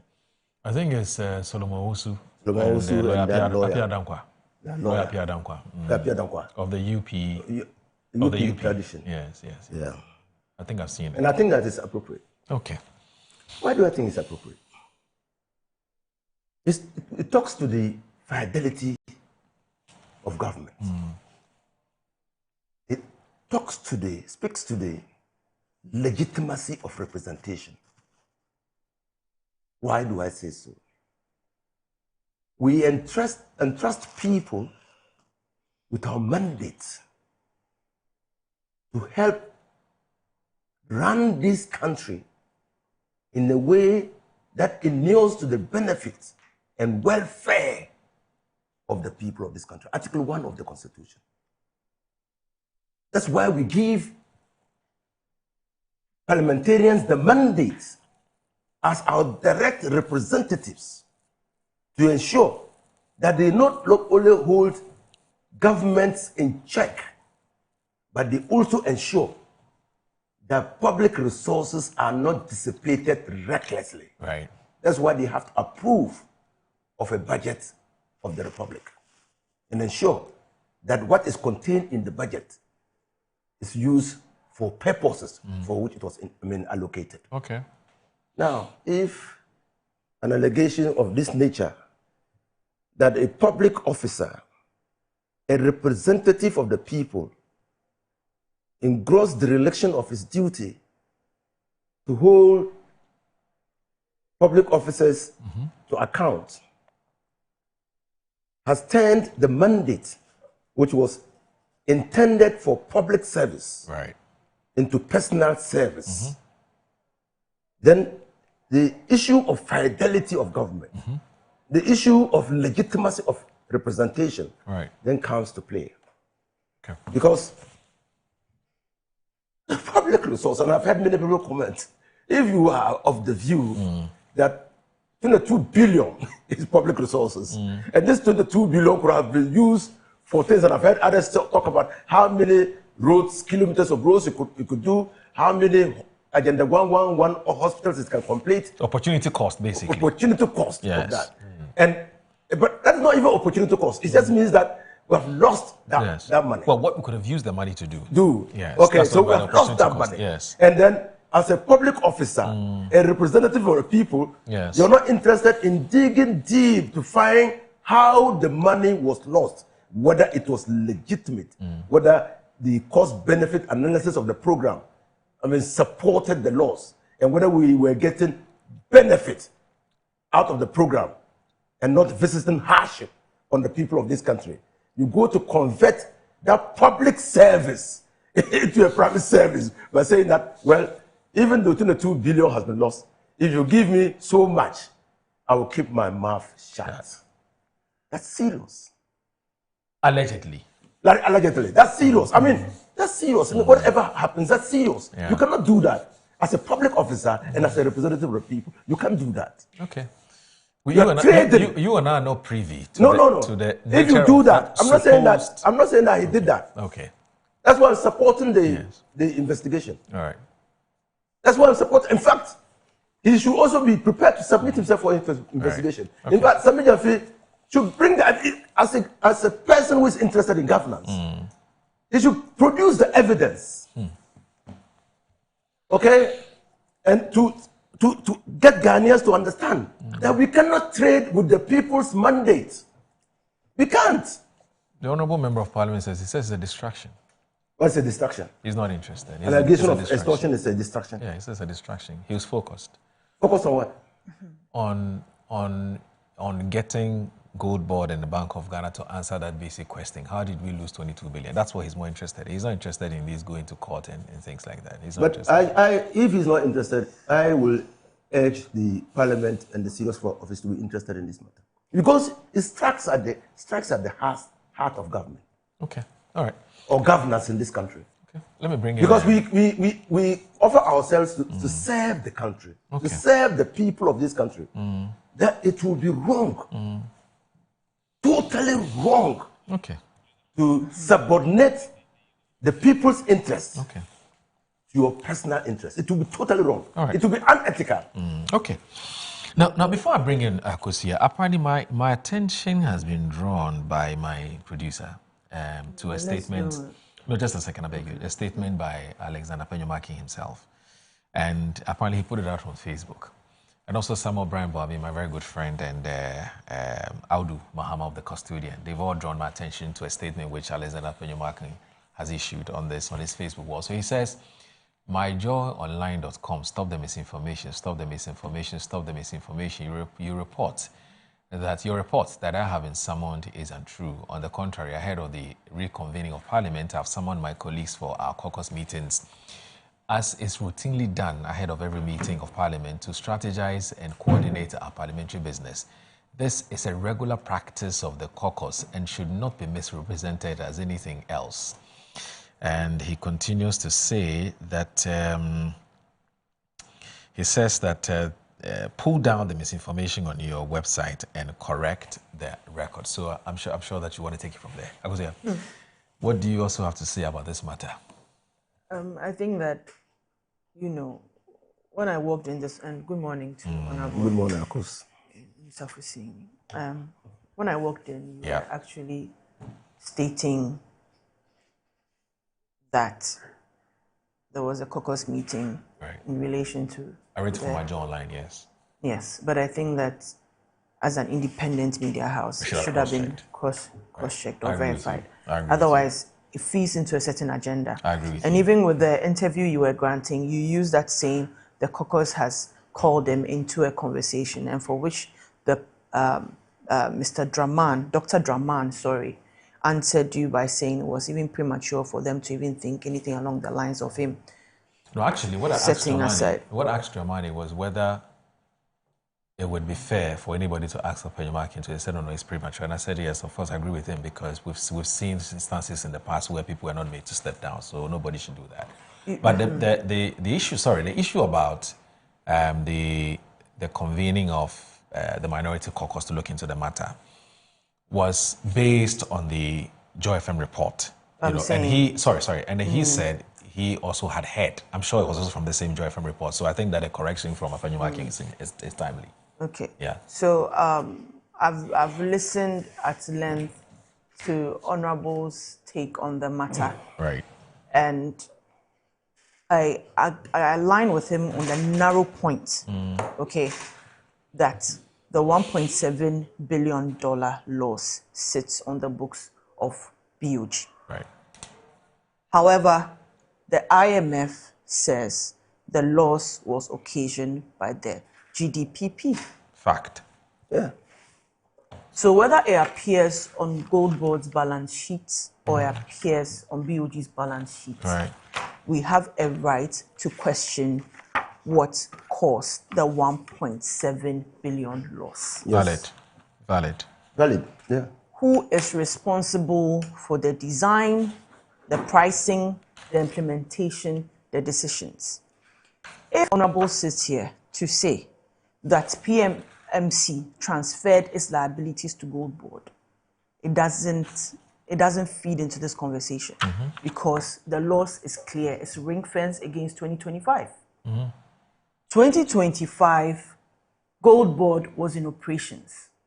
2025, Gold Board changed the architecture of PMMC. In becoming Gold Board, as we all heard with the fanfare and everything, Parliament gave it the monopoly, right? Sole aggregator, combined as a sole regulator, inclusive of a task force to implement whatever price they set. If we sit here to make this a conversation of Sammy Gyamfi and Afenyo Markin, we are being disingenuous to the good people of Ghana. 1.7 billion. If you look at the audited report of Gold Board itself, it talks about a $10.8 billion benefit to the country as far as its operations are concerned. Yet, we are well aware of the quantum sum of the equivalent of 133 million cedis, right, that the BOG gave to Gold Board. The minority, as far as we sit here, Honorable is interested... Actually billion, 135 billion. Sorry, Yes. 133 billion. Yeah. Thank you. As far as we are concerned sitting here, Honorable is also interested in what is contributing to the loss. I don't think he's running away from that fact. Yes, I'm interested. As a former parliamentarian, and if he was in opposition then, he would have asked for a probe into the matter, into an inquiry. Interestingly, this government at Parliament, and of course, they do the bidding of Jubilee House, shut down the inquiry from the minority. So it is not Auntie Efia sitting at Adenta Market who has to determine where the loss resides. Auntie Efia should be concerned because taxes will be laid on her and we'll all have to pay. $1.7 billion should be the conversation.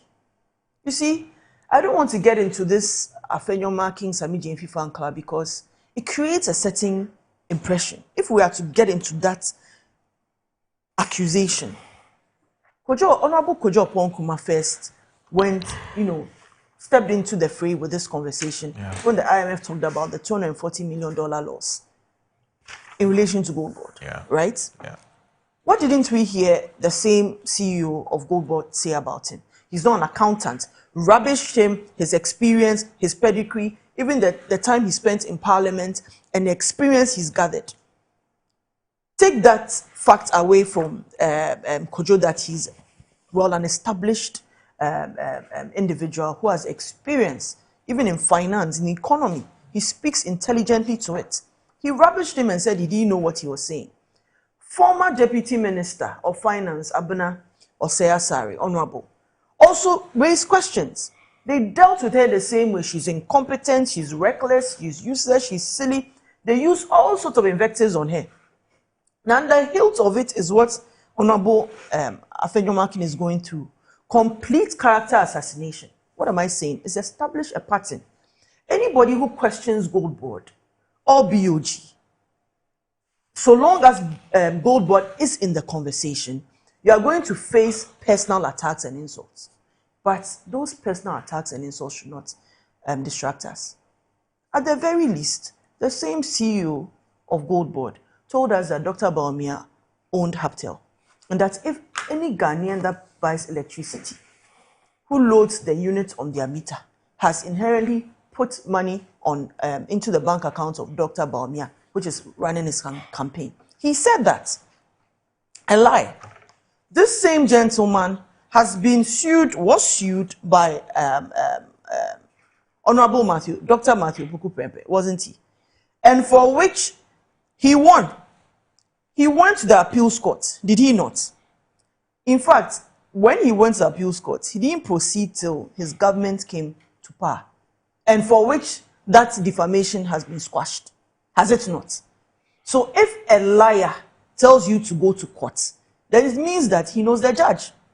That is what he's essentially saying. Sammy Gyamfi is a known liar. From talking about, how do you call it, who owns Haptel, from even creating scenarios out of thin air about people that he even still sees and greets and shakes. Even defamation on your colleague journalist Kwame Sefakai. And today he's talking about the impugning his integrity. He's talking about it's not fair to level accusations again. When he realized this,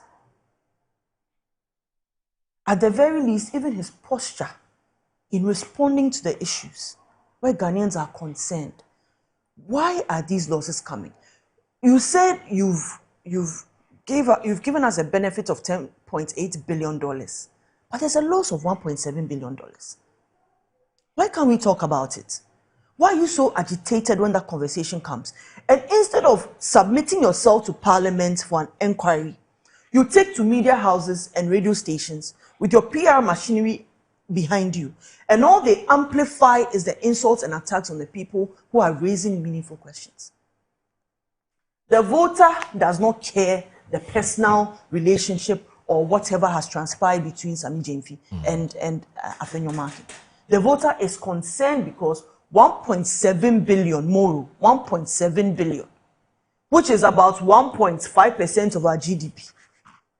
If the program is going so well, why are they reducing the cost? In fact, the cost of that program is 14% of the amount.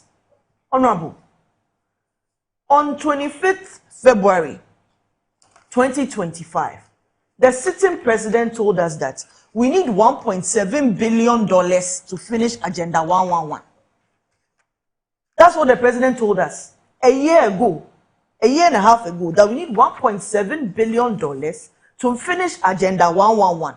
Same president is comfortable that somebody is appointed to the Gold Board through his operations has cost the state $1.7 billion and is not concerned. No.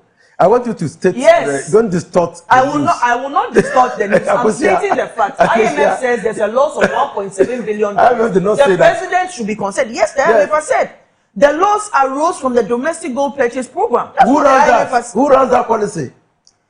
Oh. Yes. You see, in interrelated issues, if you want to take the young man out of that conversation, then you are wrong, because Gold Board runs an operation. What do? Gold Board took $133 billion to run an operation and brought back less back to BOG. It sits on the books of BOG. And brought back what? What occasioned the loss? And brought back what? So at the end of the day, the $1.7 billion is not in doubt. You sat here to agree. Don't set your own issues. I'm not.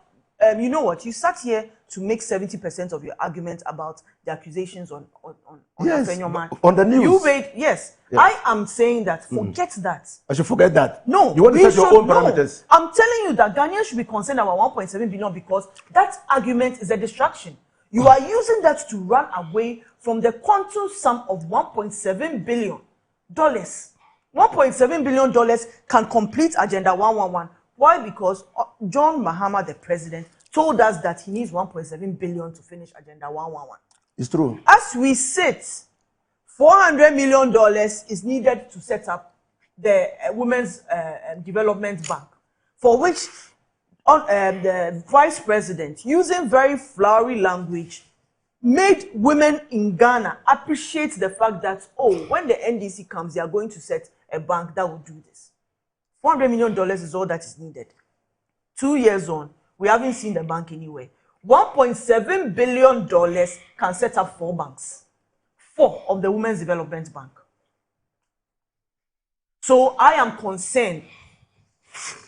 I am not interested in their court case because an established liar, when he says you should go to court after he throws allegations into the air, knows the judge.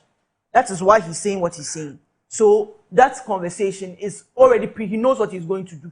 I do not care about that. I care about $1.7 billion. I care about the fact that it can establish 4 women's development banks. I care about the fact that that laws could have completed Agenda 111.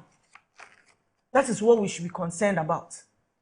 I am very mortified that the minority in asking for a probe and asking, come to Parliament. It is the most reasonable thing to do. Not to sit on Asempa, go to Joy News, go to Adum, set bloggers, turn on live, go on TikTok and be insulting everybody. To the point where his own campaign manager, when he first wanted to run as comms director, I believe, Honorable Neil Ante-Vanderpoel, he was Sammy Jemfi's campaign manager.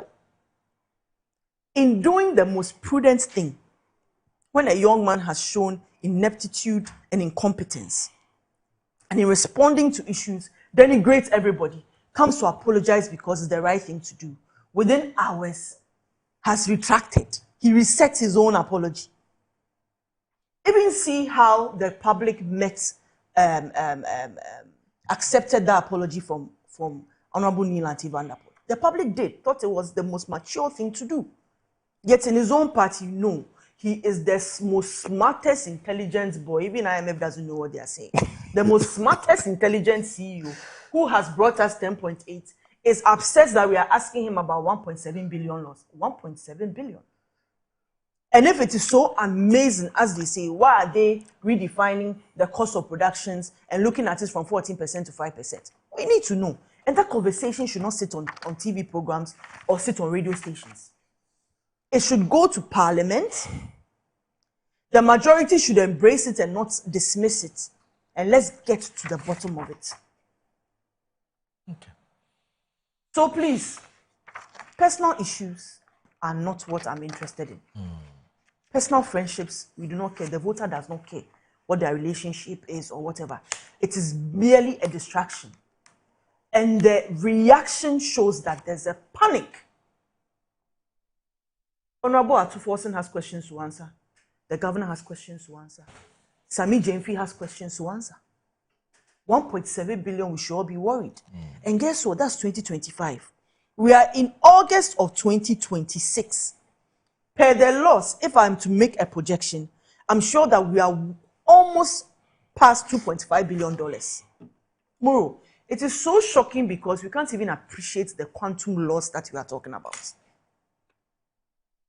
So the program, as they claim, that we established, they accept that fact, was good, but it was bad because there were losses. Then when you come, you make it a monopoly, you make it a sole regulator, you put in a task force, and when there's a loss and we're asking questions, it's not insults, it's not attacks, you confiscate the issues and draw lines that are not even in existence into the conversation. And my honorable here, who was once a member of parliament, is not concerned about what the good people of Ghana are losing on $1.7 billion and wants to make it a question of who said what and whether somebody asked for something or not. If indeed that happened, then he is a lawyer. Extortion is a crime. If you know for facts, put your evidence out there. But that is not the conversation. 1.7 billion could complete Agenda 111. Your policy head for 24-hour economy, Guzi Tano, sits at the Jubilee House. So frustrated, he came to complain to voters. saying that he needs $4 billion for the 24-hour economy policy. He needs $4 billion. The 24-hour economy was your flagship policy. We had free SHS. Within the first year of our governance in 2017, we implemented free SHS. You said 24-hour economy. Your policy head is saying you need 4 billion. And in the 4 billion, somebody in 1 year has cost the state 1.7 billion. How much is that compared to the 4 billion? Even if that you mitigated that disaster and supported the policy unit with that fund, wouldn't it at least giving you some credit? Okay, so let me As we speak, he's lamenting publicly, telling us the failures of this government. Because clearly there was no plan in place for 24-hour economy. Okay, so even in the budget, there was no budget for it in the first. So let me ask you this. So 1.7 billion is what we are interested in. Right. That is what the voter is concerned about. They don't care about anybody's personal issue. Yes. So Honorable asked the question, Kosia, and he said, by the very nature or the model that the associated with the domestic gold purchase program, it is designed to make losses because of its overarching objective.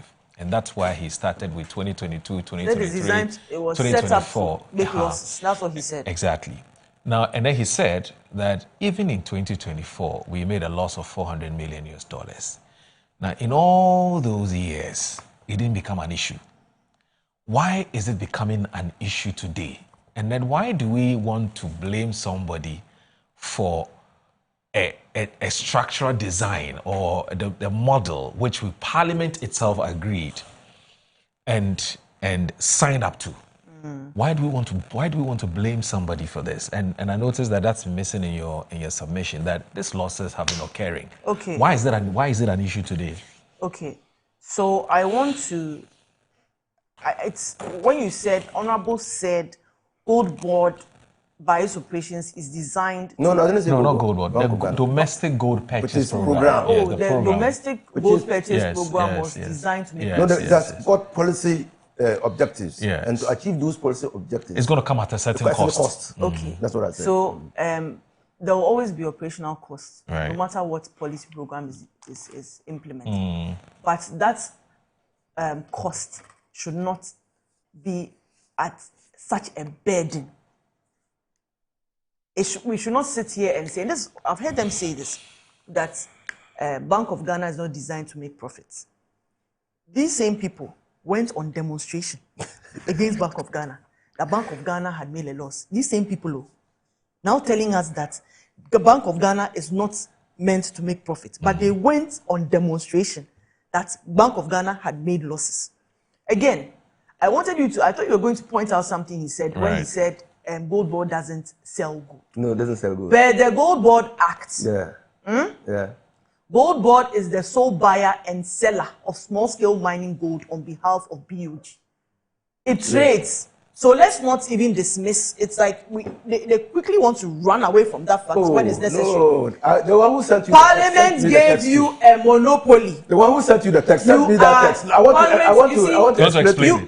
There's a video. I wish you could play it. Okay. But often, that's the bane of being in opposition. Yeah. We never go on a program and show a video that buttresses our points that produces. I'm telling you, since we came to opposition. Right, please, let's play this video that buttresses the point. What video is that? Please, Sami Jemfi on Asempa saying that one. Talking about losses incurred and this was when he said it was PMMC. Okay. And BOG at the time. That in trading, when they come back to BOG, they pay at Bloomberg price. Right. And said, even though the policy was good, on that fact alone, it was bad. Guess what? What he criticized, and this was in March of 2025, he's still doing the same. If it's bad, as he himself stated, I'm going to send it to you. And hopefully viewers, on this occasion of being an opposition member with facts, the producer will play it. Yes. So, okay. I'm sending it. This same person, a year on, has blackmail. No, not blackmail. It's not blackmail. Don't use that word. It's not blackmail. She's just trying. She wants to buttress her point with a video. I'm saying that story of an opposition, it's the saddest thing. Your courts are not for you. The media is against you. Your co-panelists teams with their hosts. We are orphans in the political space, but we will never give up. This one. So too that I am. Omar. Okay, so let me. I'm really. Akosia, video, yes. The thing is, both of us here, we didn't go to gold trading school. Yeah. You understand? Yes. Both of us here, honorable. But I was privileged to be the minister who was responsible for lands and natural resources. So then you should. PMLC was under me. Then in no way should you be comfortable about your 1.7 billion. Of course, you have no one has said that. You should not be comfortable with it. You see, the problem with Akos is that a senior member of the NDC, let me tell you, the first time I saw him was Tamale Central. Okay. There was a program, okay, National Youth Authority. We went to inaugurate a youth parliament. Okay. He came to speak. All right. And I said, wow, these are the people that we should amplify as politicians. But today, no. You see, any elderly person speaking for the NDC is scared. Did you see what they did to Neil and Devana? A whole Neil and Devana. We are not scared. And comes to sit here and try to dismiss and make it an Maki and Sami JP conversation. It's not been resolved. That apology was reset. You ran for Adente. Yes, MP. It was reset. So that 1.7 billion is what we are talking about. It's not about you that is 1.7 billion. Let's find that money. Let's find that money. Let's follow the money. Okay. I agree. Right. But following the money means that we have to be honest with our conversation. Right. What I've seen and heard Akosia say, or Honorable say, is she's trying to set questions by herself and answer those questions. Right. This is not what we are here for. I understand my invitation to be centered around what is Gold Board, the relationship between Gold Board and Bank of Ghana and the 1.7 billion. 50% of your argument was on Afenyo Marking and Sami. That's not why we're here. That is why I am saying I am here for the 1.7 billion. So I think that let's not distort the news. All right. Because if you want to distort the news, it will not favor you. NDC did not demonstrate against the Bank of Ghana because they had run at a loss. NDC demonstrated, and I was part of the demonstration, because Governor Addison printed money far and beyond the acceptable limits of 5% of the previous year's revenue. So it's a crime? It's a crime. Okay. It's a crime. In fact, I have advocated that Addison should be held accountable for that. Because Parliament knew, the people of Ghana knew, that if you print money, we call it quantitative easing, to support government beyond 5%, it will dislocate the economy. It will cause problems. And then he did that. Money this month. And he did that. Now, when he was doing that, he did not find it wise. He did not find it prudent to come back to Parliament to explain the reasons why he was going to breach the law, to either seek an amendment of the law, to print more, but did it with impunity. It is that impunity cannot sit with democracy. Everybody must be held accountable. That was a demonstration. We were demonstrating against impunity, acts of impunity. In fact, today we are having a conversation on the Bank of Ghana. The Bank of Ghana has not gone into negative equity. With the $1.7 billion loss, the Bank of Ghana today is in a stronger position. What IMF is saying is that loss and the gold for domestic gold purchase program poses significant risk to the operations of the Bank of Ghana. That is why the Bank of Ghana no longer pre-finances the purchase of gold by the Gold Board. Yes. Okay, but it did not say that Bank of Ghana is negative equity. And in 2022-23, our demonstration was that our bank was almost bankrupt because it was negative equity. And we said then that Bank of Ghana will need to be recapitalized. We said it. They said no. Even when we said that Bank of Ghana was printing money, they said no. In conclusion. So the honesty is that you see when you reduce debates into invoking past activities. The ingenuity of Dr. Mahmoud Bawumia occasioned the DGP. No. The DG, and subsequently, that is what we also credit the stability of the economy. Again, this is totally dishonest. And at the end of the day, this is totally dishonest. You say, let me tell you. Which one is dishonest? Breaking news. What's the breaking news? He doesn't want me to talk. I was so quiet when you spoke for 25 minutes. And you did an extended 15 minutes. But when you finished, because you are a lady, I will grant you. Because you're a gentleman, I kept quiet. Yeah, I'll grant you. I have to. But I'm saying that. But you see, you're saying that our demonstration led to the establishment of the D. No, I didn't say your demonstration led to the establishment. I'm saying that you are saying that BOG was near insolvent. Yes. Right. Yes. Now, by 2024, we all know BOG has accepted the success of the DGPP. But you're in doubt. Good. I'm not in doubt. Even the problem that you went it's not in doubt. The problem you said don't disturb the news. It's not in doubt. Honorable, you are not allowing me. Okay, I'll give you three. So let's do this way. Let me tell. Honorable to land and so let me just clear some. Let me tell you. First of all, please come in. When I said Gold Board inherited the assets and liabilities of PMMC. What I meant legally, I didn't want to say it legally. Right. What I just meant to say was that Gold Board is successor in title to the PMMC. Right. And so, I mean, whatever houses, property PMMC had, Gold Board now takes it over. Now, the second thing is, because Gold Board was established to purchase gold from the small-scale mining sector and aggregate those the gold for purposes of trading, the Bank of Ghana, you need money to do that. Right.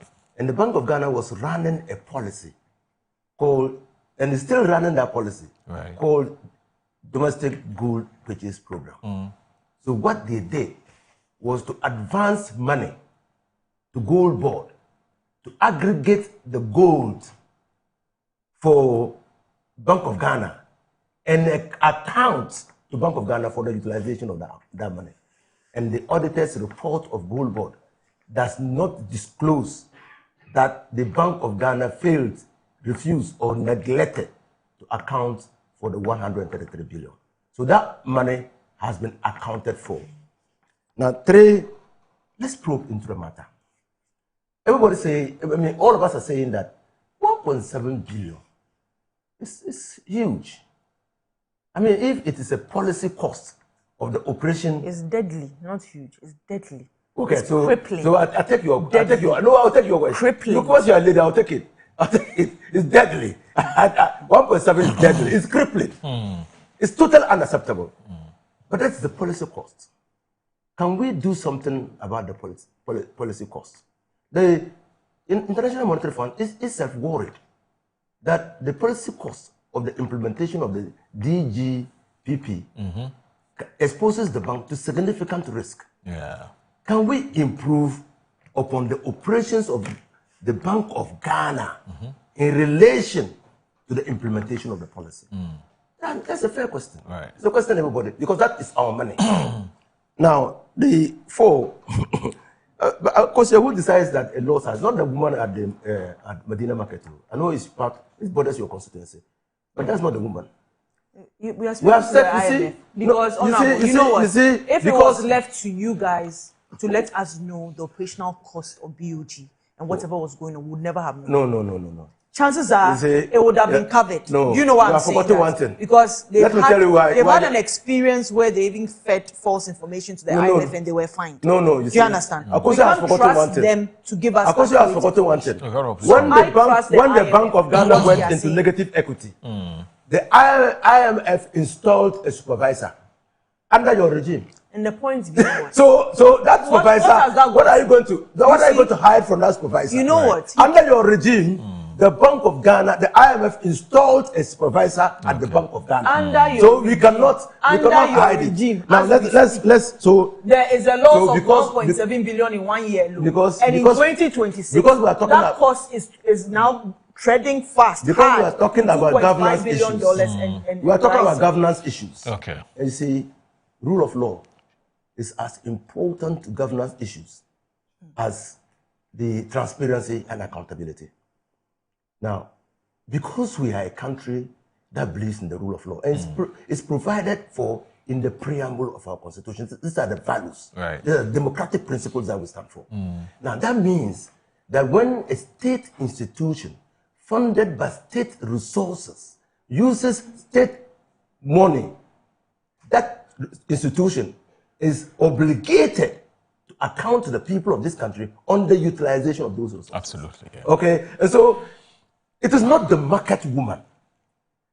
The institutions that we have set out that determine whether or not public resources have been used efficiently or not and beneficially. Okay. So it's not the market woman. All right. Now the last one. Say nobody questions Gold Board.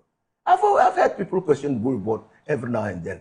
In fact, Gold Board presents a report to Parliament on their operations. It's part of the requirement under the Act that when the books of Gold Board have been audited, periodically, they have to send a report to Parliament. Okay. And that report, included together with the Auditor General's report, becomes the subject matter of debate if issues that are unacceptable are raised in the report. Okay. And so you cannot say that a state institution established on the principles of accountability and transparency is a law unto itself. It's not like that. All right. It's not like that. Let me bring in a few So you see, and again, lastly, you see, that is why when Nana Akufo-Addo refused to accept the bill that was passed in Parliament, right, in flagrant disregard of the constitutional provisions, we called him out because the democracy that we run have set up, laws and regulations on how you deal with public issues. Okay, we'll take a short. You can't deal with it on your own personal idiosyncrasies. I'll read some messages. And I would do say that Gold Board is not. Gold Board has established a trade. Okay. But in this program, Parliament, in this program, the DPP, Gold Board was not trading the gold. DGPP, yes. Gold Board was not trading the gold. It was a broker. You know what? All right. We'll take a break. We'll take a break. He's a broker, a monopolist, a broker that went to sell gold and came back with So stay with us. It's Good Morning Ghana on Metro Television. Don't go anywhere, please.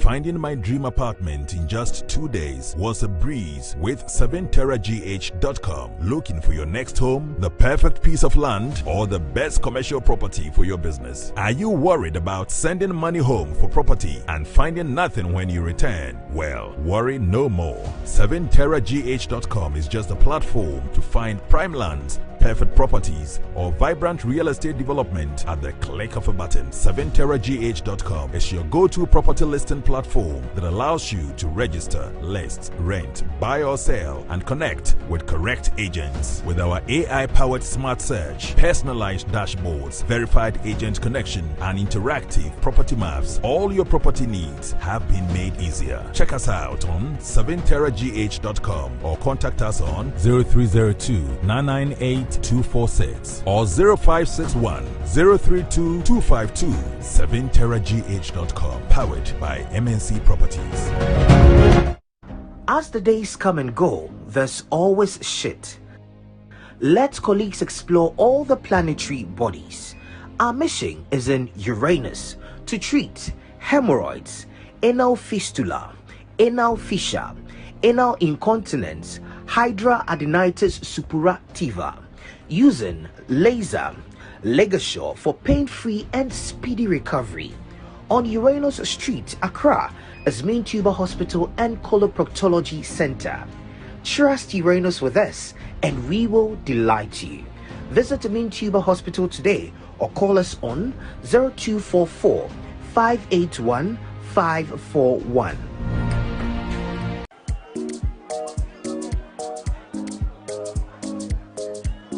Madam, I'm looking for Abena. Abena, there is someone looking for you.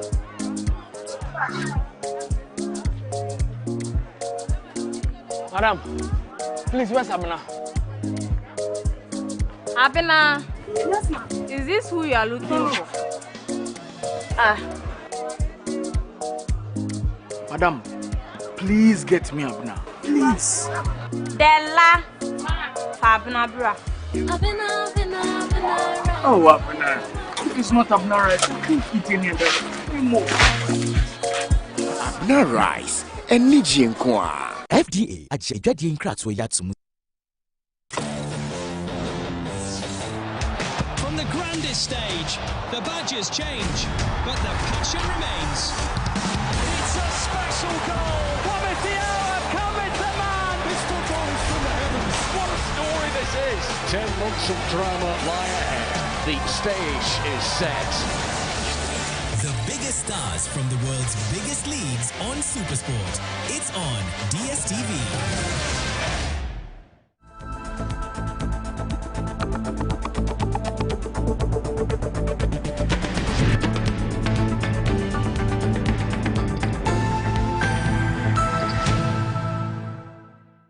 They were buying the gold at prices which didn't make sense. You buy gold at black market. What the Okoton gold ninya dollars, what the Bank of Ghana say, $10 no at Bloomberg rate. Sawaboka. Oto gold no in cedis. Or the gold no. Yes. Bono gold boy $1. Yet converted by cedis now we use to black market and sometimes higher than rates a year higher than black market. Sometimes. TNU. It is auto gold new year now $1 now best $100 about cedis. One ton dollars no at the same rate I want the to gold now waboka. It is what they say as a myth. Under their gold for forest program waboka $90 million. What am I telling you? I am telling you, sir, the idea they got was good. That gold and they had the surest way of saving the economy. Gold na the surest way so man you to be dollars and they are stabilizing your national currency. Okay. Now buama economy na it is our surest bet BBNU, not cocoa. It is gold, number one. The idea was good that government should be involved in the trading of gold. But the policy environment was wrong. Okay. Because you cannot be going into the market. I am saying that don't read Gold Board audited accounts. Isolate it and say, in their books, there are no recorded losses and say it's fair and complete. Don't read the IMF reports alone and also say that in this report, the losses are attributable to BOG and leave it there. These are two documents, combine them. That is the basic rule of interpretation. At least my law professor taught me that. So, all right, you're watching Good Morning. You're watching Good Morning Ghana on Metro Television. The show is also live on 94.1 FM. I'm here with Akosua Menu, who is let me. This one is worth repeating.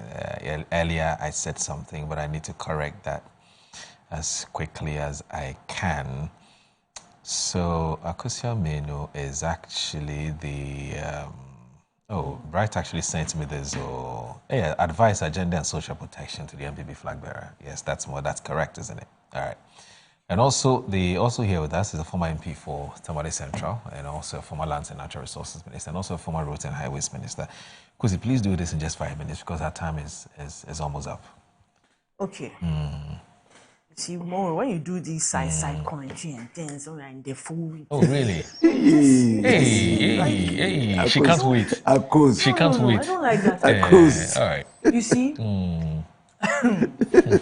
Again, what we should be concerned about is the cost. Yeah.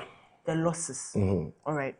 Now, the operational cost is 14% of the gold purchased, right?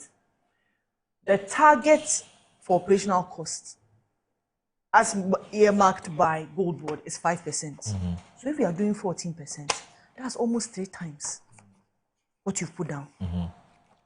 It screams ineptitude, it screams incompetence, it screams they don't know what they are doing. And for which, if we are asking valid questions, we have a right.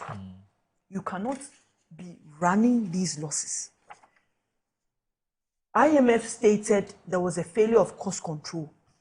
Now let me say, let's position this clearly. If in 2025, 14% of the costs of operations is at Gold Board, in 2026 alone, according to the IMF, they are doing 11% in the first quarter. Meaning that by the time the year ends, if I'm looking at the rate at which they are going, that will always be 30%. That's why I'm saying that we're now going to look at a near almost $3 billion. The video you played told you that he said the policy was good, but then when they go and trade, when they come back to BOG, they trade at Bloomberg prices. And so in their thinking, to cure that, what did they do? He became a monopoly where he determines the price. Yet in determining the price, he's even running at 3 times his own operations cost. And now when we are asking this young man, who seems to be the smartest in his party right now, for which elders of his party can't even try and make a concession as far as public goodwill is concerned, to claw back some goodwill as a result of his posture as far as this issue is concerned. When they apologize on his behalf, the rank and file of the party descend on him. And this man writes a statement. In fact, I've not seen Inante write such a wordy statement in my life. Where elders of his party, early Monday morning, are deployed on stations to make it a conversation about him and Afenyo Maki and not a substantive issue. For me, 1.7 billion would have set up 4 women's development banks. 1.7 billion, according to the president last year in February, said that was all that was needed to complete Agenda 111. For me, 1.7 billion is almost a third of what, actually a quarter maybe, of what Guzi Tando is crying right now at the Jubilee House, begging and pleading that anything concerning 24-hour economy policy, he knows nothing about it because they do not have any budget or resources to run the operations. That is what should concern us. That a young man that is mentored sits at an agency and decides that he has brought 10 billion to the state. What's the value of that 10 billion? Where is it? Okay, because let me if it was him, you ask us 10 billion, where have you seen it? If it was him, that was what you'd be asking us. Akosia says that on Monday they deploy elderly men. I didn't say elderly. I said the senior elderly people. Yes, to come and defend it. This is because we care. But we care enough about the 1.7. We are not prepared to send him to the Ghana because MPP says so. Care about Ghana. We care, and we owe him a duty of care. Save the young. Haven't understood his predicament. The merchants of Venice who sold gold. The propaganda that has been unleashed against him. He has to come out from our retirement to defend him. The one who assigned companies to people who knew nothing about. Let me bring in our viewers now. So Alhaji Suwari from New York says, it is worth noting how the MPP has flip-flopped since this whole debate started. They initially claimed that Gold Board had incurred losses. After facing pushback from right-thinking Ghanaians and struggling to sustain the narrative, they have now shifted their position to talking about losses arising from the domestic gold purchasing program. We must thank Ghanaians for refusing to fall for the deliberate disinformation. By the way, Moro, it was the same MPP that only a few months ago was taking credit for the relatively stable economy under this government, arguing that it was largely due to the domestic gold purchasing program introduced under Bawumia. Today, the same people are suddenly highlighting the cost of the program as losses. But if the program was designed with such cost and similar losses were incurred under the MPP, where were the corresponding economic-wide benefits then? We all saw the excruciating economic hardship Ghanaians suffered under Bawumia and his boss. Why should the same program be celebrated when they want credit for its successes, but suddenly condemned as a loss-making program when discussing its costs under the current administration? You cannot have it both ways. Samuel Brian Boabing, he says that Moro is the governor of the Bank of Ghana or a representative of this government, not below the rank of a director and nominated by the government, not a member of Gold Board's governing board. If so, why has he remained silent on this whole issue? Is he focused on this vice presidential ambitions that he simply cannot be bothered, and as such Ghanaians can go to hell? No problem. What he should note is that there may come a time when he can no longer rely on doctors for 60-40 Noli Prosequi. Help. At that time cometh not. Samuel Boabin sends this message. Carlos from Ododo Dio, he says that, Bramoro, respectfully, you have wasted our time. If not, the Honorable Enos Hussaini was in the studio. Like, you have wasted our time. You know, the MEP rep, the lady there, she knows next to nothing about Gold Board and its operations. She doesn't have the capacity and the capability to discuss these issues in the institution, and they ultimately create an opportunity for these groups to continue their activities and smuggle Ghana's gold outside the country.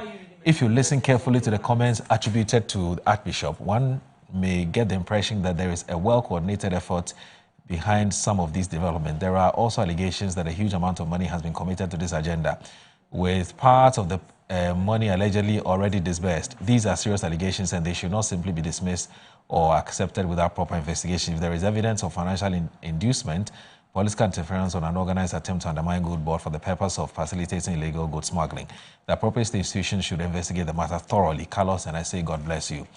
Alhaji Hamza from Pig Farm, he says that, good morning, my brother. In fact, my uncle Alhaji Yusuf Hussaini has made justice to this issue of Gold Board this morning. He has actually made my day. Let me say, I'm very happy to see Mr. Solomon Usu and another citizen petition Parliament and other security agencies to investigate the issue of extortion against Appenyumakin. They should not be left to die a natural death. Today, Appenyumakin is out there complaining on his personal attacks, but he has soon forgotten that he's out there making serious allegations against the CJ without any evidence to support the claim.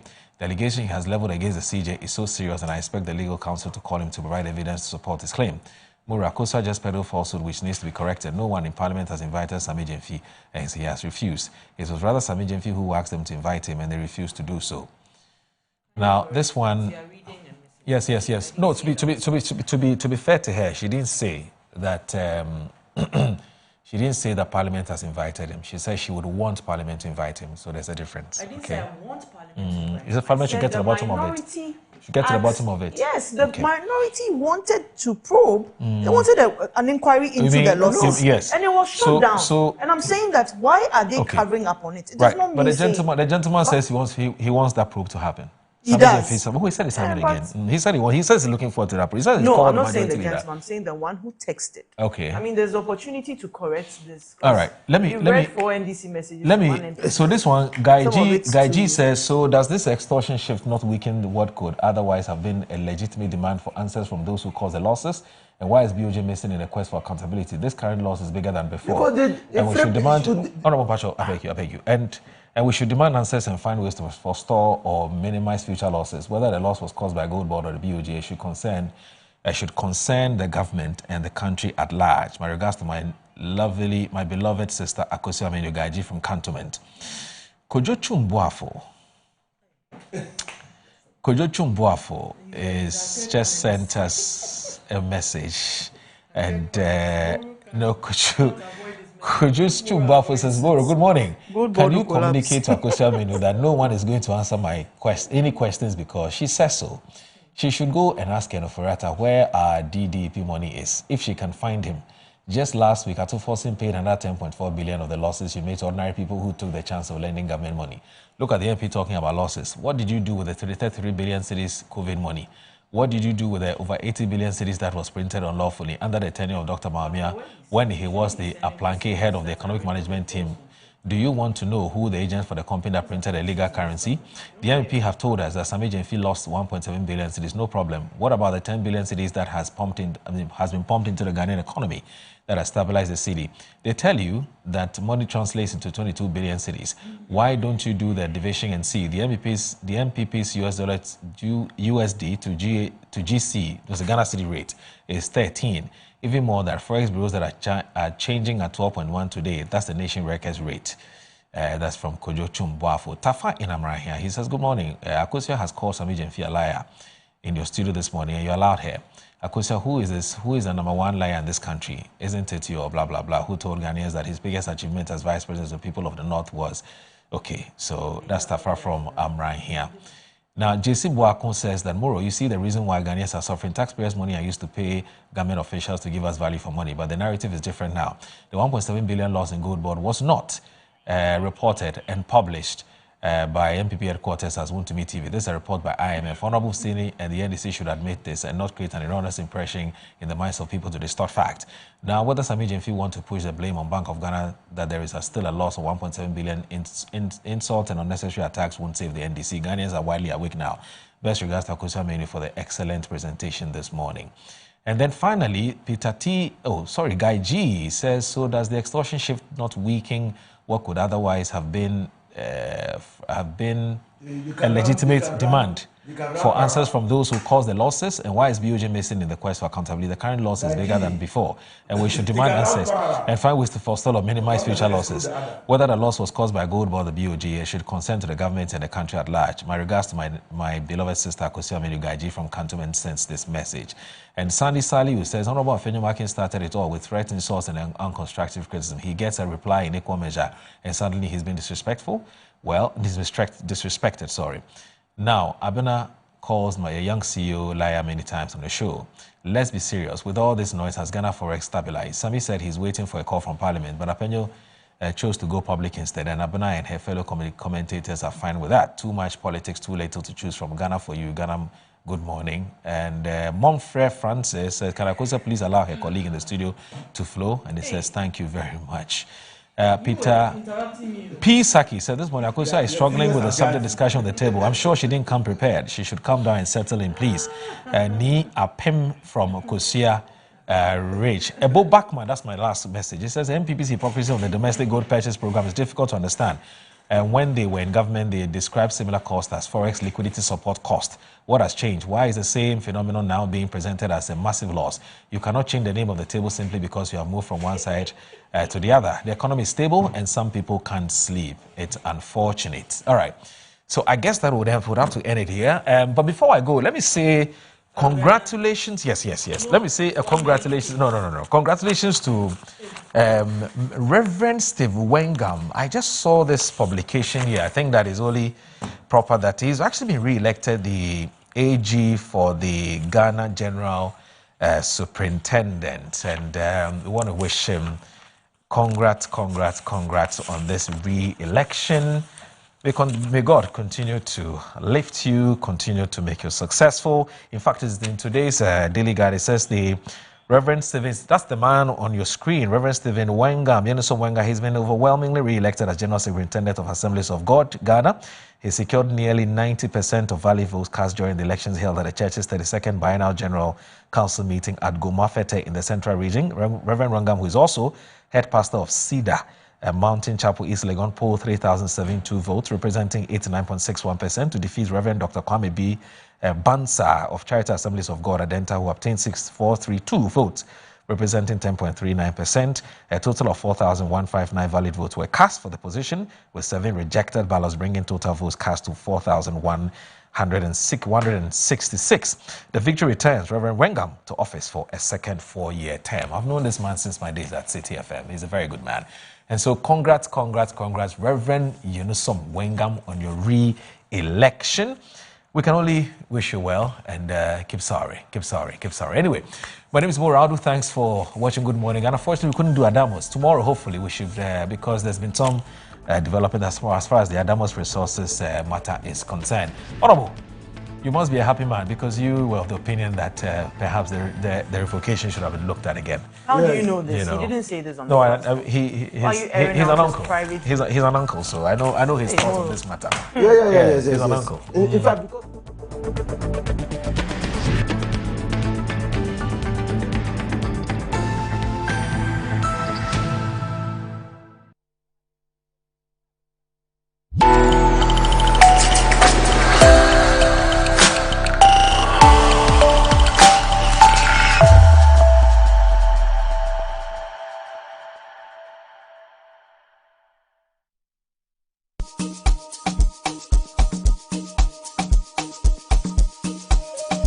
Welcome to GH Schools, your #1 training institute that offers practical-based tuition in media and a variety of skill acquisition-related areas. At GH Media School, we offer journalism and media studies, journalism and media arts, TV and film production, and multimedia production. Also, you are assured of the best beauty training with GH Cosmetology School. We offer training in massage and body therapy, makeup artistry, hair technology. Realize your dream of becoming an astute fashion designer with GH Fashion School. Here, we offer training in bridal wear, suits, ladies and men's wear, children's wear, and millinery. Do you have the interest of preparing sumptuous and tasty foods that meets local and international standards? Then GH Catering School is the best place for you. We offer training in cookery, pastry and beverage production, events decoration, and hotel management. Be abreast with the current technological trends as you train with GH Technology School. We offer computer systems, hardware and software, CCTV installation, home security, and many more.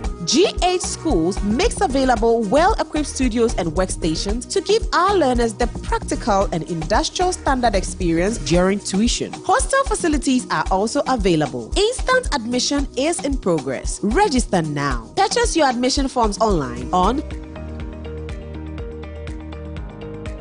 Locate us at Achimota Abofu Junction, opposite the Shell filling station. You can also contact us on 0544 622 250, 0577 622 250, 0204 622 250, and 0277 622 250. GH Schools, we say train, practice, achieve.